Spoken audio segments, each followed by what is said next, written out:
I think I have it. I should have got another monitor. Yeah, for audio. All right. So let's get y'all two up on the stage. I have two microphones.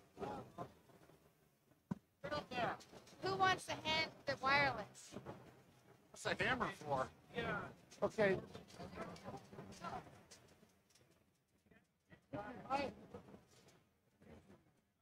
want chairs? Sure. Yeah. Okay. Oh yeah. How about those couches down there? You want a couch? I'll bring the couch up. Just two chairs are fine. You gotta use one, sorry. Just one chair. Yeah, All right, one seat. One seat.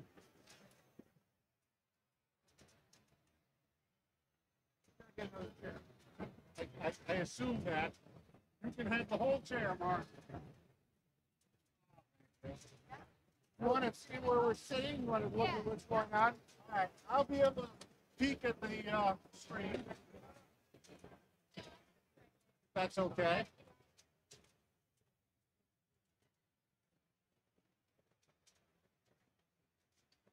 I can't see you.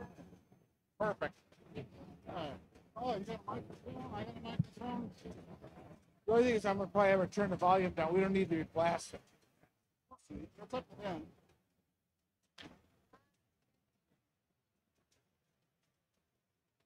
I've never been in a place that's brightly lit or this sober. These lights remind me of the ones you made. There you go. Thank you.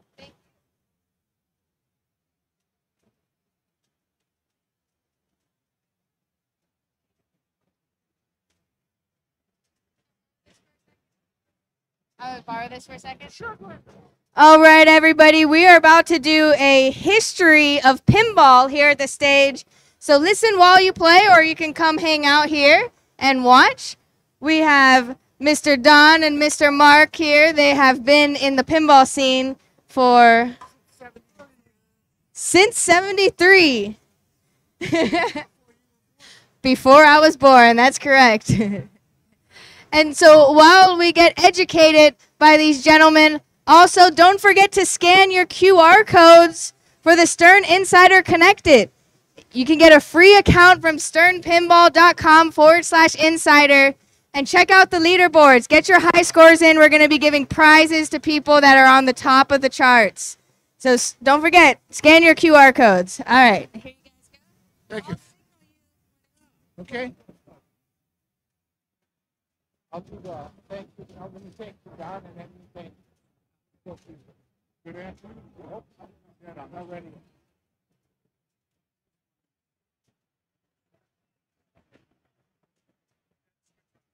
Is it? I found it now. Hello. Good afternoon, everyone. I am Don Caldwell. This is Mark Bakula. And we'd like to thank Dan for inviting us to talk today. And we would really like to thank Marco and especially Emoto. She has helped us out at the very last moment. We jumped on the schedule and she got us in here, and we're very happy. And of course, we have been spending money at Marco for decades, and we love you guys. Thanks for keeping, staying in pinball in the tough years, those tough decades, and keeping our games alive. We really appreciate that. so today we're going to do a very short history of pinball. We're going to go all the way back to the caveman up to almost present day. And the screen is ready to go. Good. Yep. Go ahead. There you go. You see anything out there? All right. Go ahead. Well, I'll tell you a little bit about how we got into pinball. We got into pinball through this guy. We went to a party at our boss's house when we worked at Snap-on Tools. We saw pinball. Mark said, I have pinball. And in those days, you could call up distributors or operators, and they would sell you games right off the floor. And you could go to their pole barn in the back and get complete games for, $125. Those days are long gone, unfortunately. Of course, in the pole barn, we'd have to contend with rats, mice, spiders, Bats. And their poop. So that's the kind of searching that you can expect. We're going to talk about various eras of pinball, how this whole thing got started in ancient history, and what kind of games are out there that you may have never experienced if you're newer to the hobby than us old guys. So we're going to move on. Let's see if I can see that screen. Go ahead. Flip over. Okay. Mark, it's your cartoon. No, it's Don's cartoon. Go ahead, tell him, Don. This is now, why are there no good cartoons about pinball? Why are all pinball cartoons this lame? That's bad. Okay. Emoto's going to check it out. Okay. Go ahead. So the thing is that there are stories that the ancient Greeks would play a game where they would dig holes in a slope, in a hill, and roll balls, round rocks, basically, up the hill to try and get them into these holes. And somehow this kept score, and somehow this kept the ancient Greeks entertained for 10 minutes. Go ahead. I have no idea what's on. 15th century. It's the 15th century, and Mark is born. Thank you very much. And we're going to move to the next slide. Go ahead. Tell them about the king. So we're going to tell you about King Louis as soon as if the slide comes up. Motor will show you King Louis. Go ahead. The next slide. Does it? So King Louis had a device, had a game that he used to play with the nobility back then, and it was basically a board with pins on it, and they would roll balls, and they had holes in them. And of course, there's no electronics back then. And that was the beginning of what we would consider the pinball era. It was the size of a billiard table and slanted, and you would shoot a cue ball up, and it would land in various pockets. And then they added pins. I think we got a picture of that coming up. Okay, go ahead. All right. Here we see Abraham Lincoln playing a bagatelle of the era in this political cartoon from many years ago. And it was already part of the public consciousness that this game called bagatelle existed. Go ahead. All right, I think I can't see that. Yeah, this is an eye chart. You don't need to read this thing. But what happened was a gentleman named Montague Redgrave took one of these bagatelles, shrunk it down to about 1.5 feet long, added pins, put an improved shooter rod on it, and then claimed this as his own invention. Go ahead. Now today, you can still get bagatelles. Here's a 1930s bagatelle. It's a kid's toy. And if you head over to American Science and Surplus, they got racks and racks of plastic bagatelles you can buy for your kids for $5 or $6. So the bagatelles basically at one time were sold for very inexpensive prices, under $25. Some of the rare bagatelles are well over $300 now. And there are people that are collecting literally hundreds of these in their game rooms. We have a friend locally with multi-hundreds of bagatelles. Okay, go ahead. All right. I really wish you'd turn that out. Okay, yeah. I can't read that from here. All right, go ahead till we see a picture. Okay, so the bagatelle evolved into the small tabletop pinball that you see here. So the addition of the coin slide and a little glass on the top and the invention of a tilt mechanism was key. This turned pinball from a little toy for kids to quite a mania when it came out in the 1930s. So this game you're looking at right here, they would produce in the tens of thousands, and everybody was knocking them off. They were put on a countertop in every grocery store and bar and hardware store. And in the 1930s, during the Depression, these usually played for 1 penny. And at one time, there was over 300 manufacturers in the Chicago area alone that were manufacturing these very inexpensive games. everybody jumped in on this. It was the entertainment of the 1930s, the Great Depression. Here you see, that they actually were pretty sophisticated little games. They tried to give you a lot of play for your penny and your 10 glass marbles. Go ahead. So what is that at the front end of the game? Well, that's the beginning of a device for showing you the scoring. So this is what a back box invented. These are the first back boxes. They're very small. Some of them had no lights in it. And most of these games had no electricity. And you would count the score up manually. Okay, now we're getting a little more sophisticated. Some of these things are gaining a 6-volt battery and a buzzer and maybe a couple of light bulbs. And just for your knowledge, those 6 volts were done in what's called a dry cell. It was about the size, half the size of a car battery, and it was a dry cell, and they leaked over time. Go ahead. Okay, so now the 1930s is not a very collectible era. If you love these games, you're gonna, and there's one over by in the pinball area, a very early game, pre-flipper. We call these pre-flipper. The title used for this is pre-flipper. Okay. That's an example. We're just going to show you some example there of one. Next, we're going to go into getting interesting now. Right. Now we can move into the chrome rails. Okay, the chrome rails came after. Oh, no, I'm sorry. These are the wood rails. This is after the countertop and the shorties on legs. This is a much more familiar game. It's going to have a full-size back box for the day, and it's going to have a lot more complexity, and it's going to be powered off the main power in your house or bar. We've got a couple pictures of that right here. Show you. Okay, so this is a picture of a typical 1948 wood rail. This is made by Williams, and it's called St. Louis.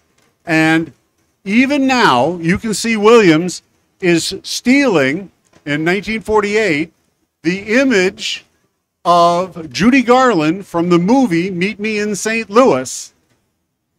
No licensing fee paid to Miss Garland or to the movie company that they were ripping off, but hey, we all got lawyers. You could get away with more back then. Yeah. Go ahead. So these are showing some of the back boxes and the artwork that was done.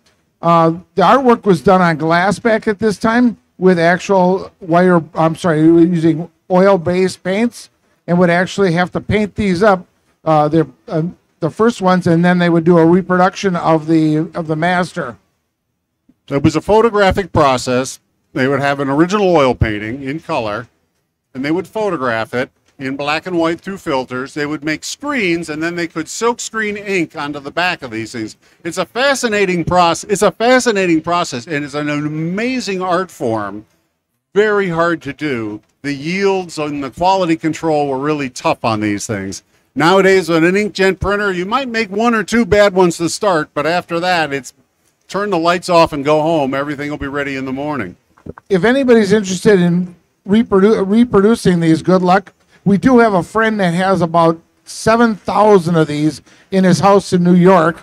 And he's down to 5,000. He's down to 5,000. If you want to find out who he is, it's Mayfair Amusements. Check with Mayfair for your old restoration stuff. Okay. Okay, a few more examples of games of the era. We just have a bunch of photographs, but what to say about collecting wood rails? Wood rails are very interesting games. They were the high technology of their day, but they're not as stimulating as even the games in the 50s and 60s. Once we get into the 50s and 60s, you're going to recognize more elements of play that are much more familiar. Okay. Yeah, just flip it. Go ahead. We're going to flip through a few. All right, what are we up to? Okay, chrome ring.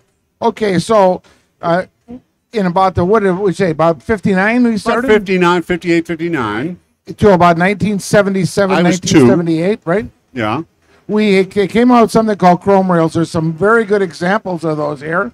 Quite a few of them. There's a Spanish Eyes and a couple of, what are some of the other ones done? Well, whatever Glenn brought. Dogies and Funland. Yeah, hot. So go check those out. They play very differently than Godzilla and Mandalorian, but I mean they have their own appeal. I still play my EM games in my collection as much as I play my newer games. And they're called EMs because, Don? Because they are electromechanical. And which means that they're really an opportunity to fix, right, Glenn? Right. Some of these games will have, what, over 500 switches? Don? Yeah. 500 switches that have to understand the schematic. You have to get into the game. Lots of fun. Some of these have smaller flippers, about, what, 2-inch flippers? And Right. some have a 3-inch flipper. Different variation is going on. And all of this technology that is used to do all this is actually 1900 telephone technology. All of this stuff was taken from the telephone systems of the day. The stepper units, the selector switches, and all of this stuff, the score reels, all of that technology was actually developed for early telephones. In the beginning, they had lights that would give you the score, but later on, they have actually, as you can probably see in some of these games, they have the score reels that would change the score. They have a very unique sound. There's clacking sound, and later on, I think they had a couple of bells. Bells and chimes. Yeah. Now, the picture up right now, that is our Liz and mine's Diamond Jack, and it's a gorgeous game. The thing that will draw you into the Chrome Rail games, the 60s games and the 50s games, is artwork. They have just beautiful, iconic artwork that just says, this is this pinball era. And it speaks to you. Once you fall in love with that art, you're gonna want more of it. Okay. What's that? Okay. Now, everyone knows this story. In fact, we should probably pick a random person out of the audience to tell this story. But in the 1970s, actually in the 30s, the city of New York decided that they were going to outlaw pinball games because they were not skill games. They were our games of chance, and they didn't want to do that. They ended up throwing quite a few of these games into the river and destroying them. And in about 1977, they were stealing the nickels out of the school children's pockets. and we couldn't have that, of course. Couldn't have that. So in about 1977, some of the industry people got together and they got a hold of a fantastic pinball player called Roger Sharp. He was working at, what, GQ magazine at the time. Right at the time. He lives in Chicago right now. Yeah. And they brought him in and said, will you go and do a demonstration in front of the city council City Council. of New York City and prove to them that it's a game of skill and not a game of chance. And, of course, they brought the game in, and Roger said, I'm going to shoot this plunger shot, and I'm going to do this, and I'm going to do that, and I'm going to do this. And he was very successful at doing that. So a couple things. When you will inevitably hear someone tell this story, and they will say, Roger did this in a courtroom. He didn't do it in a courtroom. He did it in the city council chambers. And he did play a game, and one of the guys who was kind of grouchy, and you see him on the right, far right there, made him change games at the last minute. He's shooting the game, he's talking, everybody's unimpressed. So the ball drains, and he calls a shot. I'm going to plunge this, and it's going to go here. And he did it. And that's all they needed to see. Moving on. Okay, what do we got? Early digitals. Oh, the early digital games. So we're now gone through this phase where electrical mechanical, and their computers are coming into the... Electromechanicals have a problem. Because... No memory. So they now have decided they're going to go and use the new technology called a PC. Okay, and so they bring in a computer into that, and the first time they hook up the computer, little story, the first time they hook up the computer to the pinball game, they hit the ball and the score goes nuts. It starts cycling up and up and up, and they're going, what has just happened? Did the computer die? Did the computer take gone on vacation? So they had to get themselves something called a digital oscilloscope, and they found out that the points were bouncing back and forth, and every time it would bounce in a nanosecond or so, it would score additional points. So they had to build in a timer mechanism for that. Every time the ball closed a switch, the computer saw about 20 switch closures. That's called debouncing, and it's tough. So once they got the computers up and running, the next thing they were going to do was let's put some sound into it. Let's get some sound in there. And so now we're going to have voices and we're going to have some music. Didn't get it done in time for KISS, but by the time you got to Space Invaders, we had some digital sound. Most of them ripped off from existing video game titles. And in this particular game, this is the game. Well, the game before, back up one what? second. On this Space Invaders, they did a strobing lights going around with a mirror back glass, chasing back and forth, which was very interesting. And then the next game, Xenon. So this was not the first talking pinball, but it was the first pinball that was scored and voiced by a woman composer, Suzanne Ciani, a very famous electronic composer from many years back. And we had the honor of meeting her and seeing her once at an expo when she gave a talk. And she's still in the industry and still recording. Okay.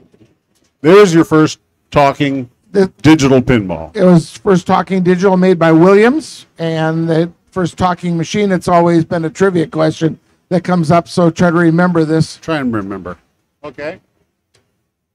What do we got there? Firepower. Well, I'll never sell my firepower. Or maybe I will. Make me an offer. Oh, look, we got an offer. Firepower. Multi-ball. Speech. I mean, everything's coming together. We now have a platform where the designers are starting to say, I'm seeing no boundaries, and you're going to see things on games that you've never seen before. And these games now have memory in which they remember how the score of the first player, second player, and third player electronically. And if you knock some targets down, it would also reset the targets to the position that player had, which we didn't have before this. One other problem with EMs is the ball could be hitting a couple switches simultaneously, but an EM can only record the one switch closure. However, a digital computer is so fast, it can remember 5 switch closures, and then later, when it has time, it can add them to your score. So they advertise firepower as every switch scores and is remembered. One of the real new opportunities that came out of the digital era was what we call smoke. Oh, yeah, the magic smoke. That would white magic smoke coming out of the back box. If you see white magic smoke, you're about to get very sad. Oh, this is interesting, Mark. This is your slide. Yes. So the slide shows that in the first couple of years of this is what digital did to the industry. So in the first couple of years in the early 70s, this was the percentage of pinball sales versus video game sales. And 3 years later, the next slide, please. 3 years later, this is what it looked like, as you can see. Those were dark days, but hey, I mean, novelty is all about entertainment. We're all here because novelty is what we want. So pinball was old hat, and the new digital games were cool. So what did pinball do? They said, those chips, those ones and zeros, we can use them too. We're going to put some stuff in, plus we can add mechanical stuff. So this became the great Bally-Williams battle of technologies to put more and more stuff on that playfield under glass. And this is when the games started to get amazing. So Comet, Dunk the Dummy, all those shots. Ronald Reagan's there, isn't he? Ronald Reagan is on Cyclone. Cyclone, okay. Right? Yeah, for your trivia. Okay, and here's Cyclone. We do have Ronnie and Nancy in the lead there. I'm sure they got their also permission. on the playfield of Cyclone are Mr. T, the Coneheads, and I don't know, a few other 80s memories. This is Taxi. Now take a look at Marilyn. Okay, you can see her. So they've produced the first 300 games like this, and then something happened. The lawyers got involved, and this is what all Maryland looks like for all the rest of the games that came out later. And if you have one of those back glasses with Maryland on them, I'm sure they're well over $1,000 by now. There you go. Captain Bizarre, the battle of the talking heads in pinball. And, of course, you all know that Williams had Rudy, followed by Red Ted. Go ahead. See what we got there. What do we got? Digital. All right. Anything to finish up on the early digitals? I think we'll talk about Let's talk about collectability on these. So now there was a time when we were collectors and we would buy games and we'd buy non-working games and try and figure out what was going on. And we would always avoid digital Gottliebs. And why? Because they had a very bad electronic system and they used some chips that were unobtainium. Well, the chips came from NASA program, and of course, with the NASA program, you couldn't afford them. Well, after a short period of time, they were gone. So everybody avoided buying those things. Well, nowadays, you can replace those CPUs and those driver boards now with aftermarket stuff. And now they are much more collectible. The value of those things was practically giveaway value in the 80s and 90s. And, if you'd filled up your basements with digital Gottliebs of the day, nowadays you can bring them back to life. But back then, there was absolutely nobody that could resurrect some of these digital Gottlieb boards. But now that we have 3D printing and aftermarket and sourcing boards in China, this is changing enormously. So this graph just wanted to display to you what happened in the industry. Back in the 80s and early 90s, there was 4 manufacturers that were making pinball machines on a commercial basis. There was no home brews, basically, back in those days. But by 1999, there was only one manufacturer in the business, and that was Stern at that particular time. Okay. Thank you, Stern. And now we're getting into one of Don's favorite games. Funhouse. Well, Rudy is, of course, the classic talking head in pinball, and he shows like how far the designers were willing to go. If they had a hit, your next game had a heck of a big budget, and if you kept hitting home runs, you get to put more and more heads in your next game. So, for Pat Lawler and Larry DeMar to design Adams Family and have that be such a smash, those guys could walk back in for the next game and pretty much write their own budget. So the story goes is that when Slash was going for a divorce in the courtroom, his ex-wife to be, said that he could not keep Funhouse in the house because that game was haunted because Rudy talked to her. Well, Liz and I got our Funhouse because somebody's significant other did not like Rudy in the basement. So in this particular game, this is Adams Family. It was the largest manufactured pinball game of the modern era. And this was the designer who did the back glasses, John Yossi. And when he was doing it, they did not like the nose of Angelica Houston. Yeah. Angelica Houston didn't like the nose on the painting. He had to redo it 3 times to get it to her acceptability, and then they went into production. All right. What is that? Twilight Zone. Twilight Zone. There you go. That is an example of a hotshot designer with a big budget. That thing is absolutely loaded, plays great. The theme integration is typical for those guys. Their theme integration at the time was fantastic. And now, of course, we're starting to match that again with the way the games are integrated to their themes, because the latest games are back to this kind of level of genius, in my opinion. So just go back for a second. So what happened was that Pat Lawler was allowed to do Adams Family. It was such a success that he went back to Williams and said, I want to make the game wider by about 3 inches. And Williams normally said no way, but with the success of Adams Family, they said, okay, you can do it. So he did Twilight Zone. Now, one interesting thing about this game is that it's got so much electronics going on that if you don't have a clean power supply coming out of your house and you got to piggyback with other things, it'll actually do a reset every once in a while when a lot of things go on during the game. Your air conditioner will shut down Twilight Zone. So other manufacturers, Data East was out there, and they were putting a lot of pizzazz into their games. Theme integration with a great license and some backbox and the return of backbox animation, which was very popular back in the electromechanical era. And in this case, if you can see Bullwinkle's hand actually goes up and down, pulling something out of the I can't see, it's like a little box. His hat, and you could either get the rhino, the squirrel, or Don test. You forgot. Oh, the lion. That's right. Very good. Okay. Right.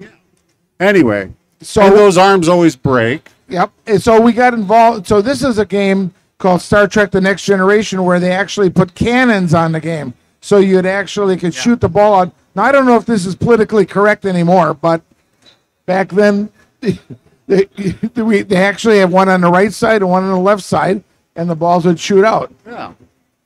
And later on, they added an aftermarket added a laser light to show where the ball was going to go. Go ahead. And this is the rest of Star Trek Next Generation. Fantastic game. Again, a wide body, and they had to make it a wide body because it has so much stuff in it. It was an absolute competition. So here you have a ringmaster rising out of the playfield and then providing another whole shot that didn't exist until he comes up. Now we have the trunk that levitates the ball in Theater of Magic. And that trunk rotates. Besides levitating the ball, it'll actually turn around 180 degrees to the backside, drop the ball out underneath the playfield, and then return it on the right lane. Tales of the Arabian Nights, the return of the playfield spinner, the horizontal spinner as opposed to the vertical kind of spinner that we're also familiar with. Now you see the two yellow nubs. You'll see the spinner on that, and that has returned recently in a few designs. Indiana Jones. All right. So this is Indiana Jones. We have this in here because it's also a wide body, and it had a lot of things that actually had on the side, which you can barely see on the left side there. It has a ramp that you actually tilts back and forth with the controlling it by the flippers. So the manufacturers going through the 90s were loading these games up, trying to grab that market share, lock it up, because there wasn't much market share to grab. Then after 1999, we went into the early 2000s and then into the dark days of pinball, when we had Stern to carry the torch and save pinball from itself. Go ahead. Johnny Mnemonic. Johnny Mnemonic here. Again, just amazing electrical and mechanical devices just to move that ball around in that world. Okay, now, Attack from Mars, Medieval Madness, again, going ahead and just loading these games up with a ton of things to do. Go through a few pirates. Revenge. All right, we can talk a little bit about Revenge. So we had the 2000s with the dark days of pinball, and games started to be, come out with fewer features because they had a bill of material to worry about and they had to keep costs down. But they still wanted to provide new games. Novelty is what sells. At the end of the 90s, Williams decided that their gambit was to go with a computer-driven with some virtual targets projected on a semi-silvered piece of glass, and that these virtual targets would be the future of pinball. So they had a projector TV type screen monitor on there projecting on the playfield glass. One of the issues, of course, is that glass was very expensive because it was mirrored image, enough for you to see through. Unfortunately, they only made 2 games in production, and then they went out of business. There were 2 other games that were also scheduled to go into production. And Don, do you remember the 4th one? One was Playboy, a Playboy. which luckily didn't go into production because it was going to have an optional feature to have inappropriate images. Ooh. What was the other game? The other game was Wizard Blocks. Wizard Blocks. Now, the Legend of Wizard Blocks. We may see that game someday. You never know. Yeah. Now, this game called Shadow was the game itself was kind of unique because it was the first time that anybody had ever done a ball toss on the top of the playfield back and forth, which was interesting.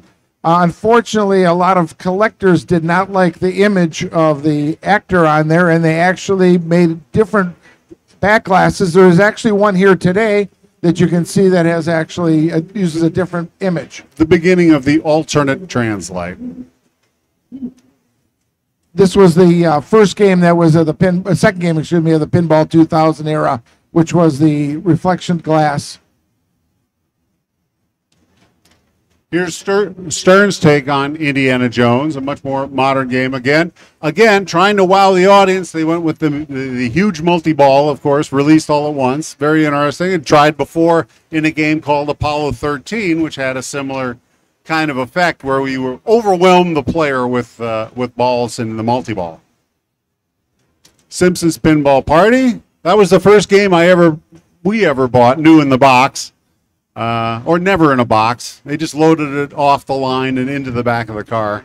Actually, Don, the story of that is you went down there and you'd made sure that you got the best looking game Stern had on the line. Yeah. That's the one you took home.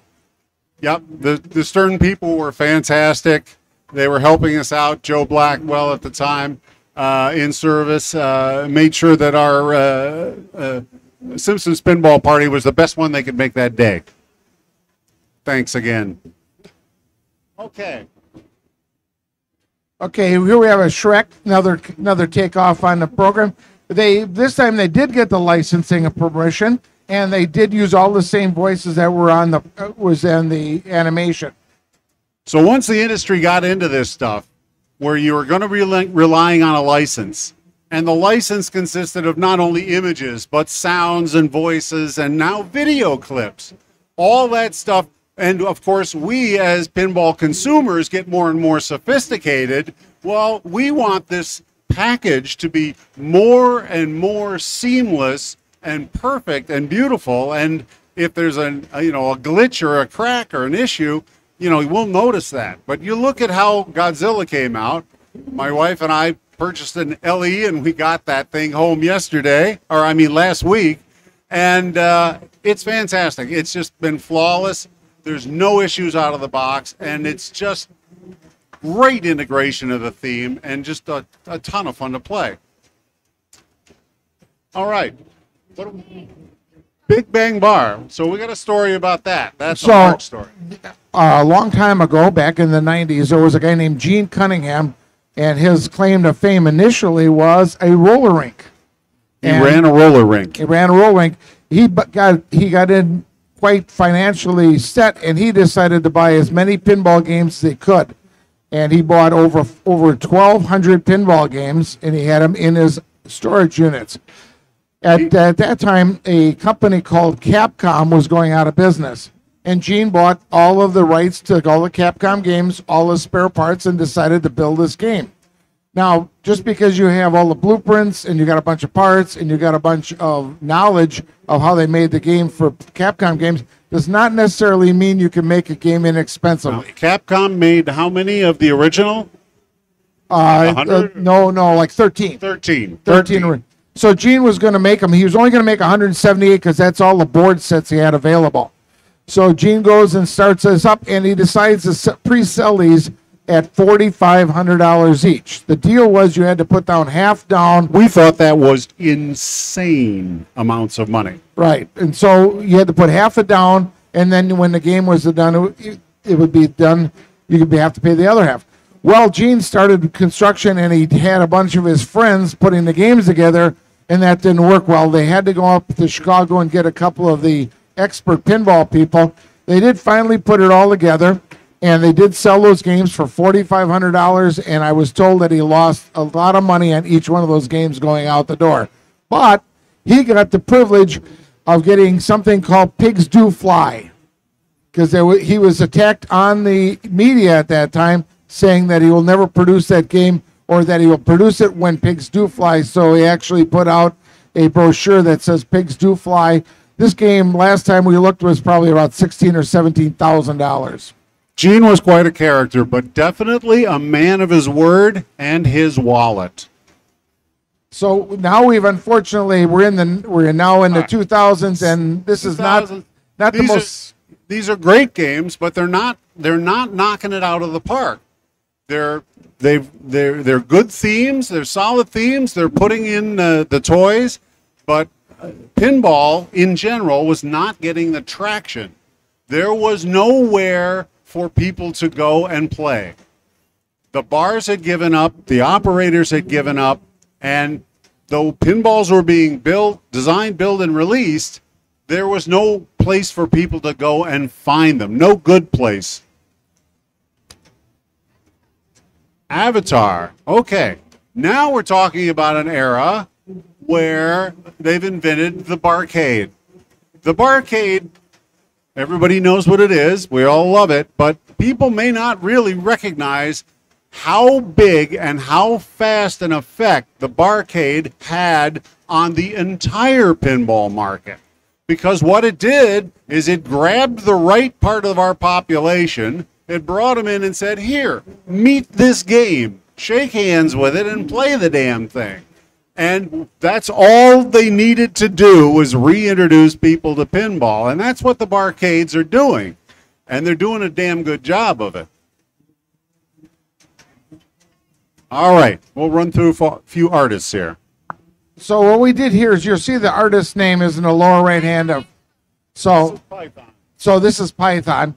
These are what we want to do here is just give you a flavor, because we can't show you the games how they play, but we're going to give you a flavor of the kind of artwork that was done in different period by different artists.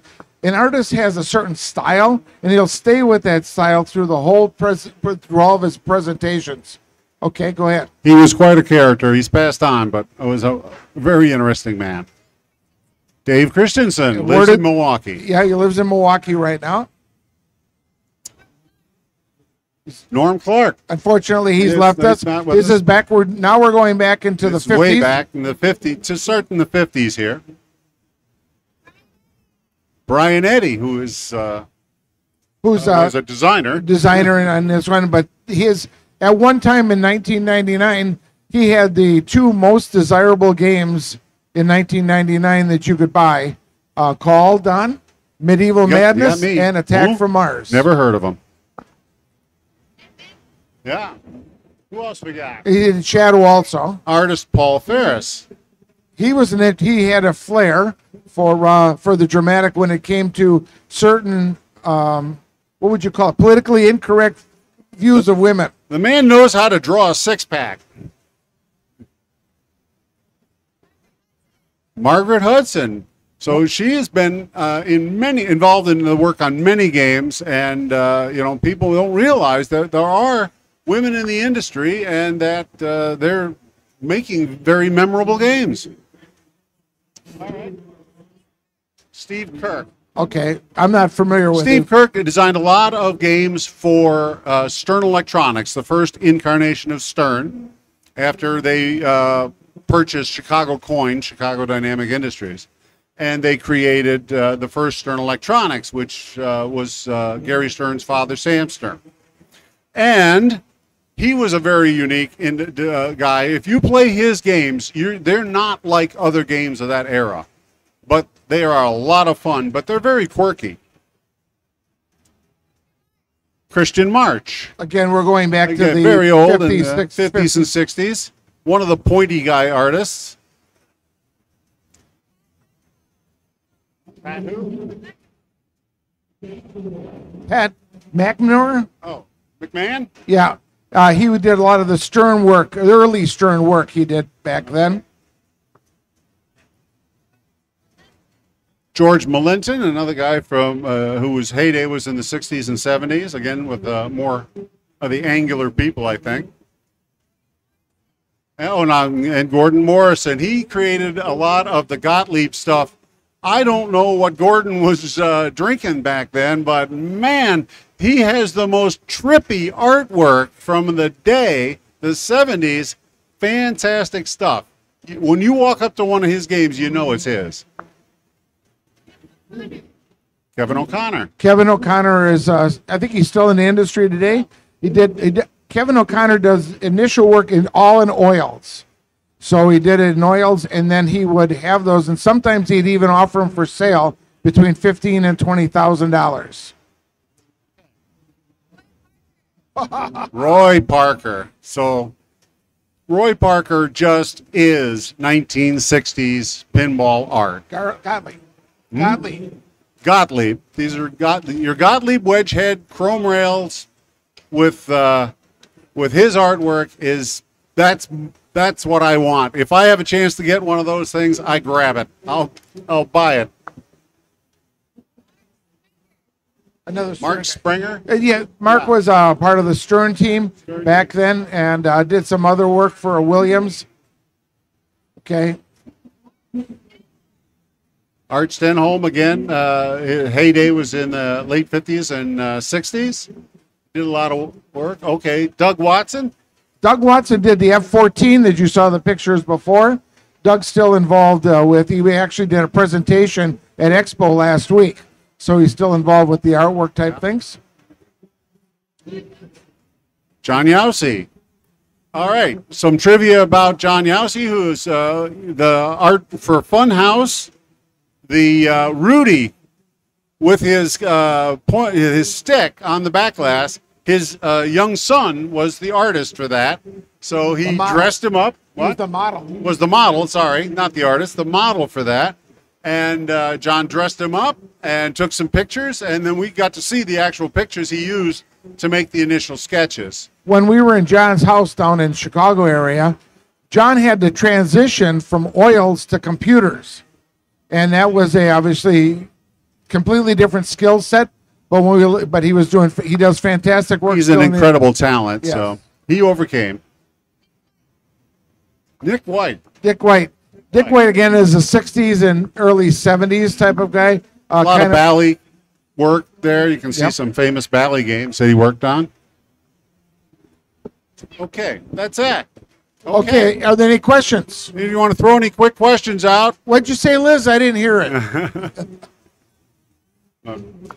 So we brought you up to the present day, and now you can help introduce pinball to everyone else. Tell them about the resources that are available to maintain their games, to mod their games, and where to come to get the best deals. I think right here in this booth might be the place to come for that.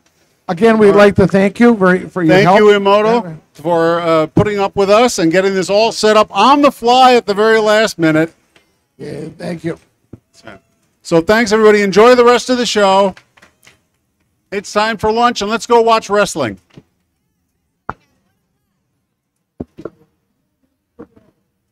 All right. Thank you, Don and Mark. That was an awesome presentation of the history of pinball. We really appreciate it. Have a good lunch. Enjoy wrestling. And for everyone here that's sticking around on the Stern booth, sign up now to Stern's Insider Connected. Scan that QR code on the toppers of all the games, get your free account, and get your personalized QR code. Yeah, nice shirt.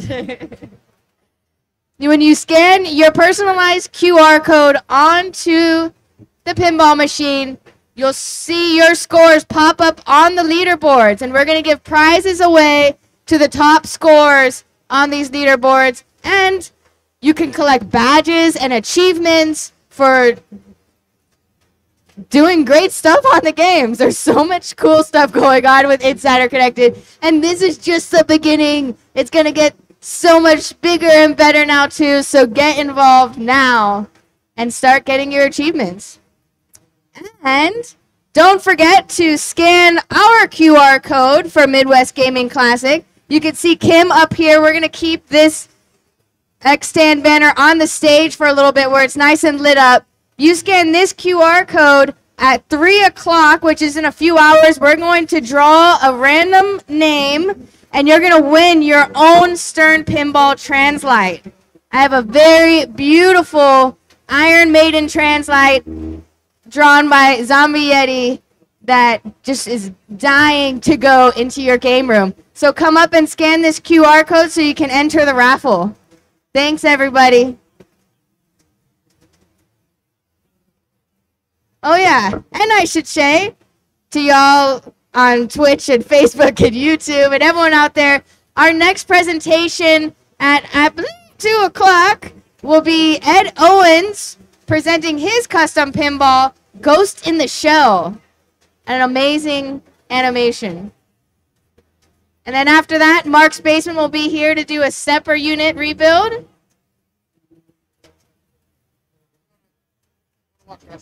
Okay. And I'm going to go watch wrestling, so we're going to stop this stream for a little bit.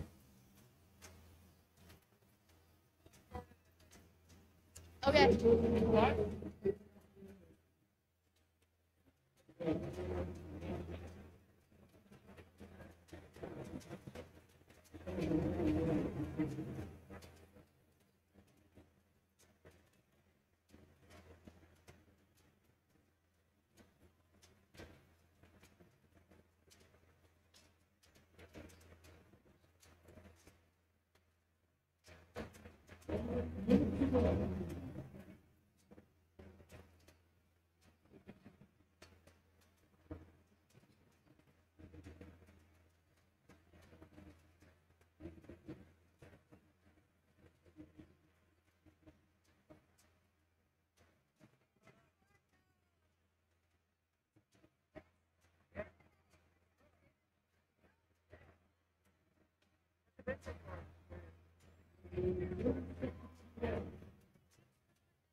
everybody.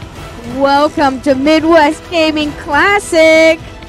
We are at the Stern Marco booth with Kingpin Games. We have over 40 brand new Stern pinball games. 20 of them are Godzillas. And we are excited to be here this weekend. You look up at the topper. On top of all the games, you see this awesome fancy QR code. Go ahead and scan that and get your free Insider Connected account, so then you too can start tracking your scores, collecting achievement and badges all across the country and world. All you have to do is look down at that apron on the bottom right, scan your personalized QR code, and then all your scores are going to instantly come up to our leaderboards that you see up here on the stage and in front of Godzilla. And later, we're going to award the people with the highest scores some epic Stern swag. So get connected. And in a few minutes here, we are going to be presenting a custom pinball machine by Ed Owens. This is Ghost in the Shell.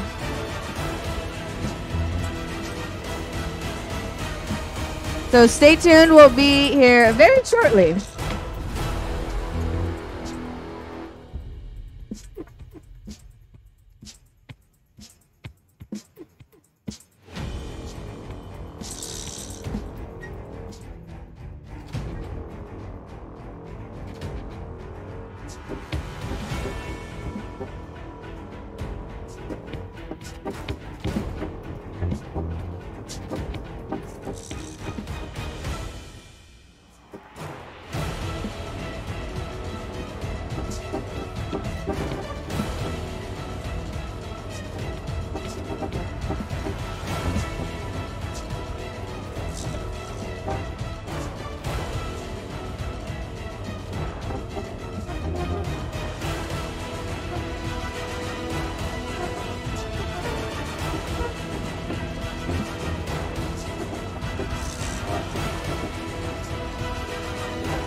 All right, we're gonna start very soon with Ghost in the Shell custom pinball. These guys are eating the lunch.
Alrighty. I'm going to hand the mic over to Ed.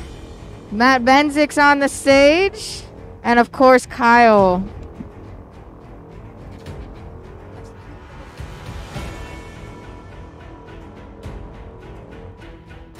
The ghost did get them pinball grams. They just kept eating and drinking and eating and drinking like they're here to party or something.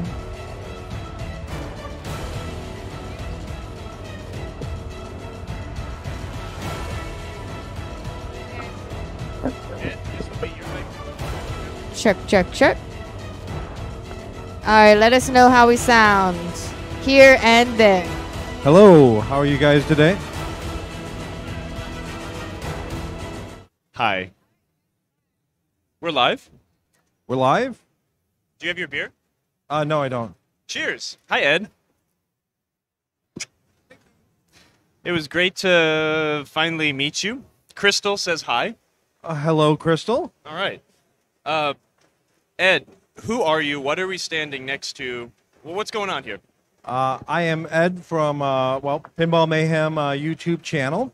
And this is a homebrew pinball machine, which started off as just a cabinet I purchased. It was a Stern warranty cabinet. And I built pretty much everything you see here. Yesterday, if you got a chance to check out Matt Benzik talking about his Motor City Taxi, started about the same way. And is that video on demand available on Twitch? Yes. All right, so cool. So if you like the talk now, make sure to check out Benzik's talk as well. So, what, the quick 2-minute version, what got you into pinball? Why? Why pinball? I've always been interested in electronics and mechanics. I always was taking stuff apart as a kid, trying to short circuiting stuff. Never set the house on fire. I've always been interested in that kind of a hobby. And after I got married, I have a New Year's Eve party every year. We had a main box, 2 garbage cans, a computer monitor, and a joystick, and we played 1943. And I knew the I knew the arcade was a hit, and I took it further the next year and bought a hot tip pinball machine. The electronics were roached. The relay on the driver board was gone, and I learned over the next 6 months how to work on pinball, reading different pinrepair.com, some of the Clay's stuff, and really got baptized in the pinball hobby with a hot tip, which is one of the Williams's first production solid state game. Yeah, you definitely jumped in with the absolute wrong hardware setup. You obviously cared a lot to continue going if you started with a Williams system board. Let's start with a driver board where the processor doesn't even have a clock chip in it. It's insane. I don't know how they made that work. Anyways, so one thing leads to another. You become obsessed, and you share some similar mental deficiencies where you think, I should build my own pinball machine with this guy. Well, same mental deficiencies with this guy. You didn't build this with Matt. We both were inspired by Scott Denisi. Yeah. Oh, yeah. We wish you were here, Scott. Yeah, we're missing you, Scott. We got to hang out last weekend. I did a re-theme about 4 or 5 years previous to a Stern big game. I turned it into Greyhounds the Race Home. Sure, if you do some Googling, you might find some pictures of it. And it was just a repaint, a re-theme. I didn't change any electronics. And someone said, oh, why don't you build a new one? Well, the hardware wasn't there. The architecture wasn't there. The community was not there. And then TNA came out. And when we first saw TNA, it's like, okay, well, the framework, the hardware, everything came together at the same time. And that was the year at Midwest Gaming Classic that I really got inspired. That would be 2017 in April. And I got inspired, and Scott, if you ever get a chance to meet Scott, nicest person in the world, I said, hey, Scott, I've always kind of wanted to do this. And he stopped, he's a rock star. He's the Axl Rose at that show. And in this little corner, you can barely see, and there's 100 people around him playing his game and giving him high fives all weekend. I say, hey, Scott, I wanted to build one. He grabbed me and dragged me out of the chaos and said, you got to do it. I'll help you. Here's your community. Here's the people. And he really embraced and just said, hey, there's more there. And about a month or two later, Stern Aerosmith was released that year. Well, there was some cabinet problems with those games. And this is a Stern Aerosmith that was a show game, the cabinet, at that 2017 MGC. So this cabinet has been at Midwest Gaming Classic every year since 2017. That's special. It cracked in the front, and the gentleman who purchased it, I knew he got a replacement cabinet, and he sold this to me for $50. And I ended up buying a friend of ours, Doug, with Trilogy Beer, and kind of as we talked about the community. So, Matt, what do you think about the homebrew community? Oh yeah, the homebrew community as a whole is the reason why these games exist. We none of us that have created games probably couldn't without the help of the community. And I mean, the community is where I got my inspiration. I played this in MGC 2018, and didn't know who Scott was at that time. Saw Ed's game, played it, asked him a million questions, and then met a couple other people in the community, and that's like what inspired me to do it. So the community is definitely huge for the homebrews. Yep. I put an APV out there saying, hey, Pinball Expo was in October that year. I got this cabinet. I don't have hinges. I don't have metal rails. And Doug said, hey, I'll meet you at the Pinball Life Party. He handed it to me. I'm like, what do you want? You want me to buy you a beer or something? Get me a beer someday. I've given him plenty of beer since that. Now he loves his beer. We all know that. Bought the legs. The legs I had the wrong ones. These are Stern, which are a quarter-inch shorter than the Williams ones I had on there. So I had those on it, and my dad and I built the back box out of wood. And I wanted to build it actually because my lineup closest to my workshop was my solid state games. So we had Centaur 2, Fireball 2, and Total Nuclear Annihilation fits with the solid state games better than it does with the DMD games. And this is the same height as TNA, but I had to give it a little bit of sideburns here in order to give me a little bit more real estate for the art. So it is a little shorter when you look at it because the cabinet is about 2-3 inches taller in the back to accommodate ramps and upper playfields like the modern Sterns do. Gotcha. Yeah, no, I did notice that the head was like, okay, did he cut the head? Nope, it's custom made. It is custom, and when we start kind of exploring the electronics, if there's time, I will open up the head so that we can kind of look inside the backbox. Let's do that, but first, again, another 1-2 minute. I love Ghost in the Shell. I even enjoy the Scarlett Johansson live action. I'm sorry, you might want to throw this at me, but the original movie from the 90s, obviously, is the superior version. Why Ghost in the Shell? I fell in love with the original movie, and when I was getting into anime, it's like if you want to get blessed into anime, you got Akira, Ghost in the Shell, Cowboy Bebop. Watch those three. You got the three best in my mind to start with, and there's a lot more deeper you can go. I love all three of those, and I was between Cowboy Bebop and Ghost in the Shell, and I had an idea for a Cowboy Bebop theme game that was going to be 3 ramps, one representing each of the small ships. This would be the deck of the Bebop, and I still may build that, but I decided Ghost in the Shell because I wanted a theme that had both of those had a popularity and a following. But right before that, Batman 66 came out. And there was somebody who was working on a homebrew for about 3 or 4 years for Batman 66. And that crushed it. It's just like, never heard from them again. Thread went dead, took it down. And it was one of those things that I wanted a theme that had enough following people would recognize, especially with the movie coming out, but would probably not be popular enough for Stern to pick up and start building, because I wanted to be the only Ghost in the Shell for right now. So I absolutely think that with 54 episodes, this is actually not off of the movie. This is off the standalone complex. The show. Yeah. And because the standalone complex has 54 episodes, some fun stuff, some humor, some deep, and actually it kind of has some of the episodes you just turn it off. I need 15 minutes just to think about what I just saw. It's good. It's really good. And there's a lot of material to work with. So my main storyline in this is the Laughing Man storyline from the standalone complex, with a lot of side things that will be worked into it once the code gets developed more. Yeah. So short, medium story short. Just watch it. Watch the show. Watch the movie, but maybe not the live action movie. But definitely watch the other two. I'm gonna let Matt kind of go through with the electronics and the program. Is that cool? Yeah, sure, man. Ask me questions about what everything is, and let's open it on up. Yeah. So Ed, like you were saying, you're inspired by Scott. So I assume P3. P3 Rock is the system, actually.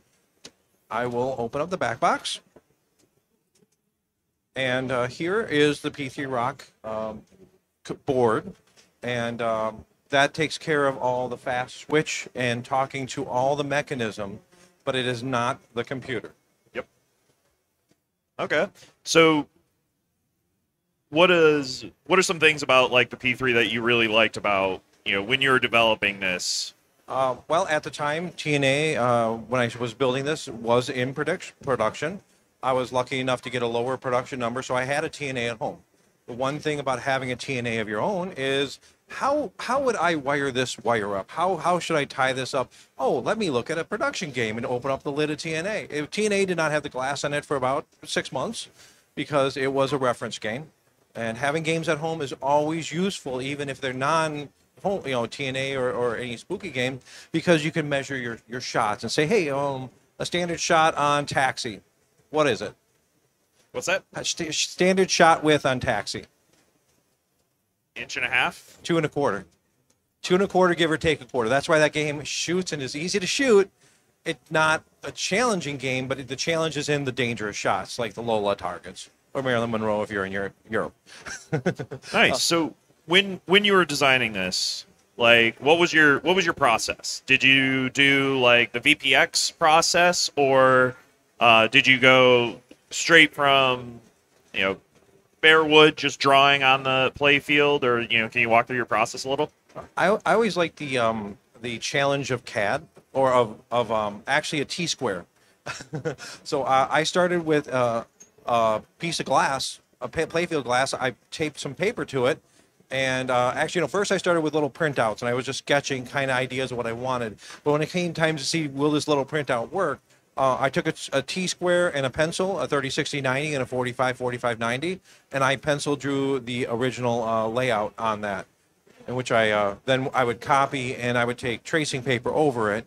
If you look at it now, it's about 5 layers thick in some areas where I would, this is an upper playfield. Well, the original upper playfield was supposed to be the full width, and this ramp thing was going to be a small ramp and a little ramp, and I just ended up shortening it down with the real estate it was taking up visually. And then in that iteration process, like what are some features that maybe revision 1 had, but then technically couldn't get something to work, or like what are some things that like got revised throughout your process? Because I think this is revision 3. Technically revision 3. Okay. The first revision was on the same playfield. The original playfield was revised twice, and then it went to this being the first the first cut. This is the first catted playfield cut. The original one was all hand cut. The scoop moved about 3 times. The entrance was always here, but I found that by curving it and moving it back, it was not going to hit the side rails of the wood.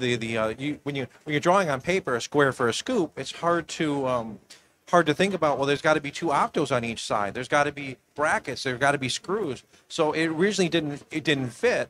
And what we did is we had to move it off to the side. And I just have a nice piece of thick stainless steel, which I wax every time I wax it to make sure the ball keeps the speed in. And another one that's classic is back here, the lock area. Originally, it was supposed to be a rotary lock, much like Lexi Lightspeed, the P3 game, and I was going to lock them that way. And it just, the more I thought about it and the complicatedness, it didn't make it past a piece of board on a nail. And the next lock was a curly Q that went up. Really fun looking physical lock. I wanted a physical lock, and the ball was too fast. It had to hit that at such a speed. I couldn't reduce the flipper speed. It had to hit it at such a speed. It was coming down and actually bending the arm that I had to catch it to divert it. I think you remember, Matt, I ended up going down to 2 balls. I had to change my multi-ball lock from 3 shots to 2 mid-show because it bent the crap out of that mechanism. And what I ended up doing then is I went with this third one, which is part of a Circus Voltaire ramp. I picked up broken at last year's MGC. Which ramp? Right here. Oh, okay. Yeah. So it's the center of the Circus Voltaire ramp that goes around, and it drops into the hole. So it's just a little curly Q down. Also the upper playfield. This isn't the final wood. My mother-in-law painted this for me, hand painted. So that's not a print, but the next upper playfield will be aluminum and plexi. So Nice. like these switches here were originally down and now they're up, and this was done. I think the Stern guys were commenting, "Huh, our next game coming out is going to be doing that too." And then Black Knight Sword of Rage came out. Nice.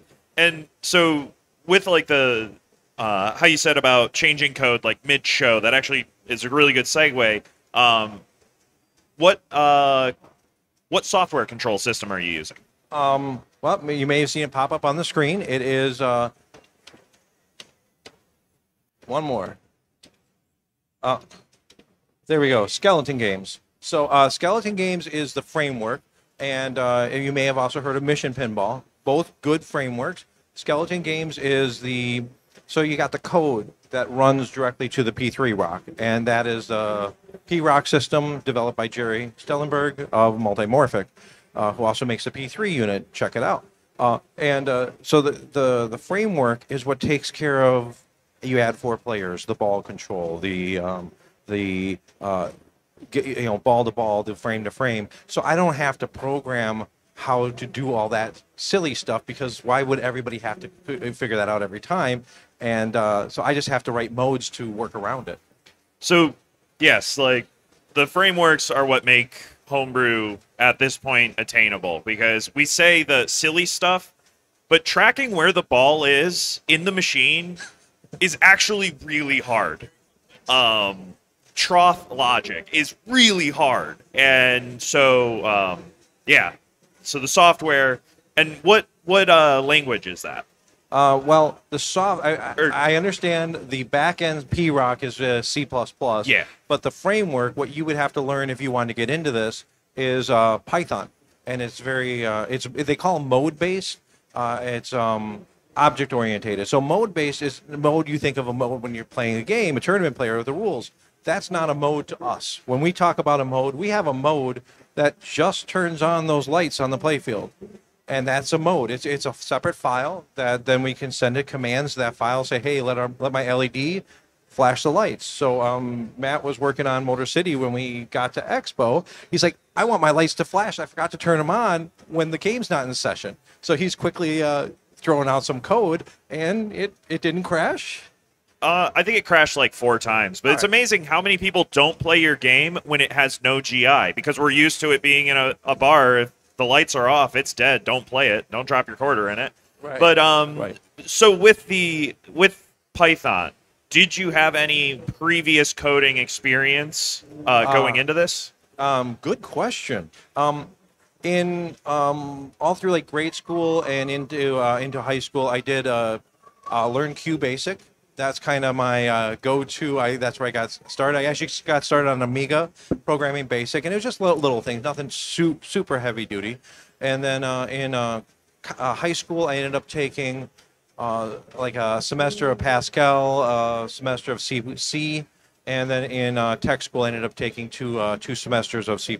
So I have some structured, but not object-orientated. And you have object-orientated background.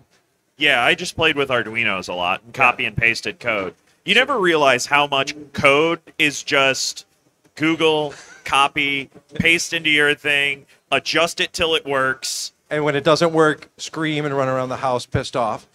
Or stream on Twitch. Software people love to help out other software people. And me and Matt are kind of pen pals as it comes to code. It's like I did a big code update right before Expo, which was a week ago. So since last week, I haven't opened up the game since I closed that show. I said, hey, Matt, I got 12 hours to get this working.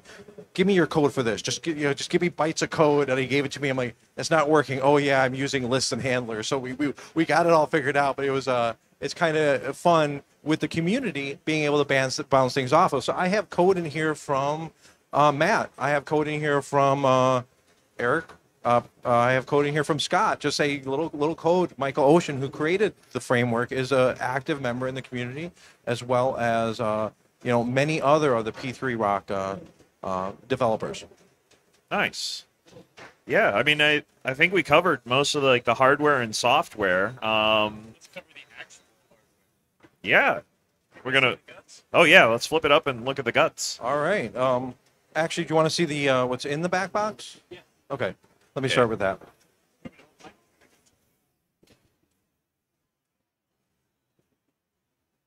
Adele. Ooh, Adele. There's Adele. It is. So this is my second rendition of the back panel. Actually, if you looked at the what Emoto so lovingly put together as the splash screen, that was the first version of my back glass. It was a single piece of glass, much like Hot Wheels had, with a window in it. And I learned the first lesson of homebrew pinball. Do not have your screen obstructed by any way, means, or form by your back glass when you're playing the game, because you may need to pull out your keyboard and quickly fix a code or read an error. And if you have your title bars cut off because you want to show part of the screen, you're SOL. And that's what happened on my first one. And then me and my friend Joe Zenkis, he's a 3D helped me 3D model. He's helped all of us pretty much. I drew up kind of what I wanted. He drew up these files and I had them laser cutted locally. So that's one of those things where I can get him to help me design a part 4 hours away, and I can have it either 3D printing or designed locally without even ever saying no. But in the back box, we have our screen, which is bolted to my custom-made stainless steel panel. We got a computer. Now, this is a not a heavy-duty gaming computer system. It is just a terminal computer that can be stuck to the back of a monitor for like a workstation. And I got a little sound amp. It's unplugged in case we play it because there's some DMCA concerns. And I have a knocker in the upper right-hand corner, and I put some flashers, kind of System 7 or System 11 style, because I wanted a little bit of flashing on my back box, maybe pretend to be a little animation. And then my lights are just bought off of the internet by the 5-meter roll. Yep. RGB light strips. Very cool. Yeah, so I mean, all that's pretty self-explanatory, and again, the hardware side of the like the computer that drives it. Again, it doesn't need to be crazy gaming computer.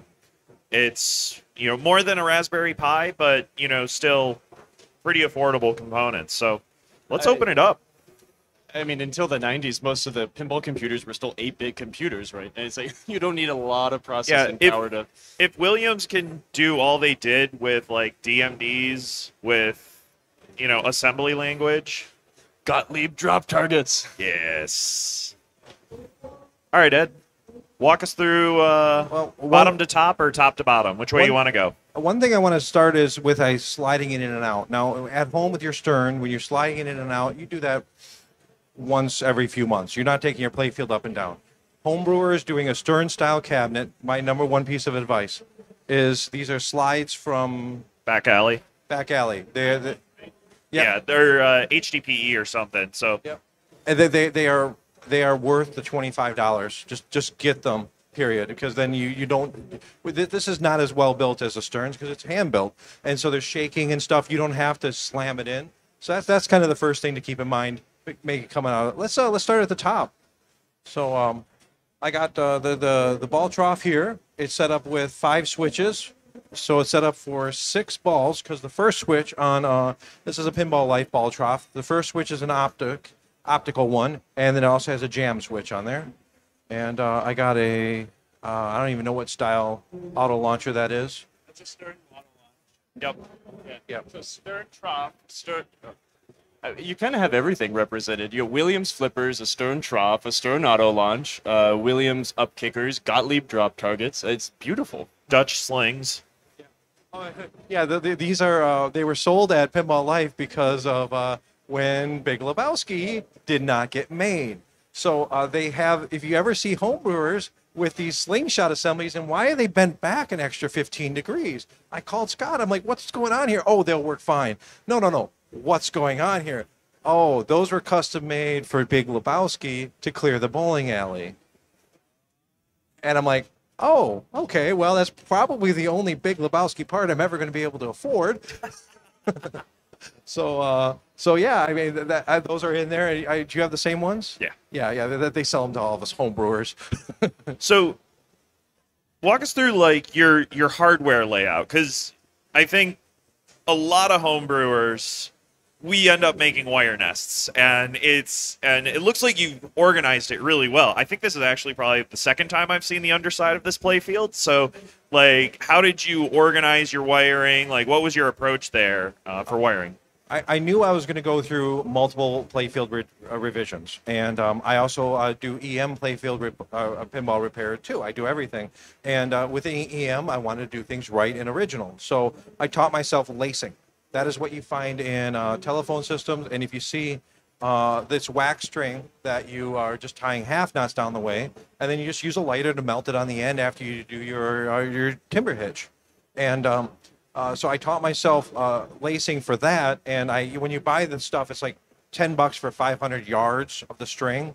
You will never run out. Just I keep it in a coffee can sealed, and yeah, it's ready to go rock and roll. But what I did is I wanted to make sure I did everything in layers and would be pluggable, so I could take off the top layer of this and fold it down onto a table, and that's going to be anything GI is my lowest layer of the playfield, or closest to the playfield surface. And this is running 5 volts light. It's wrong. It's going away. I'm going all RGB on the next version because my lights are dim. If you've ever played it, they flicker on and off.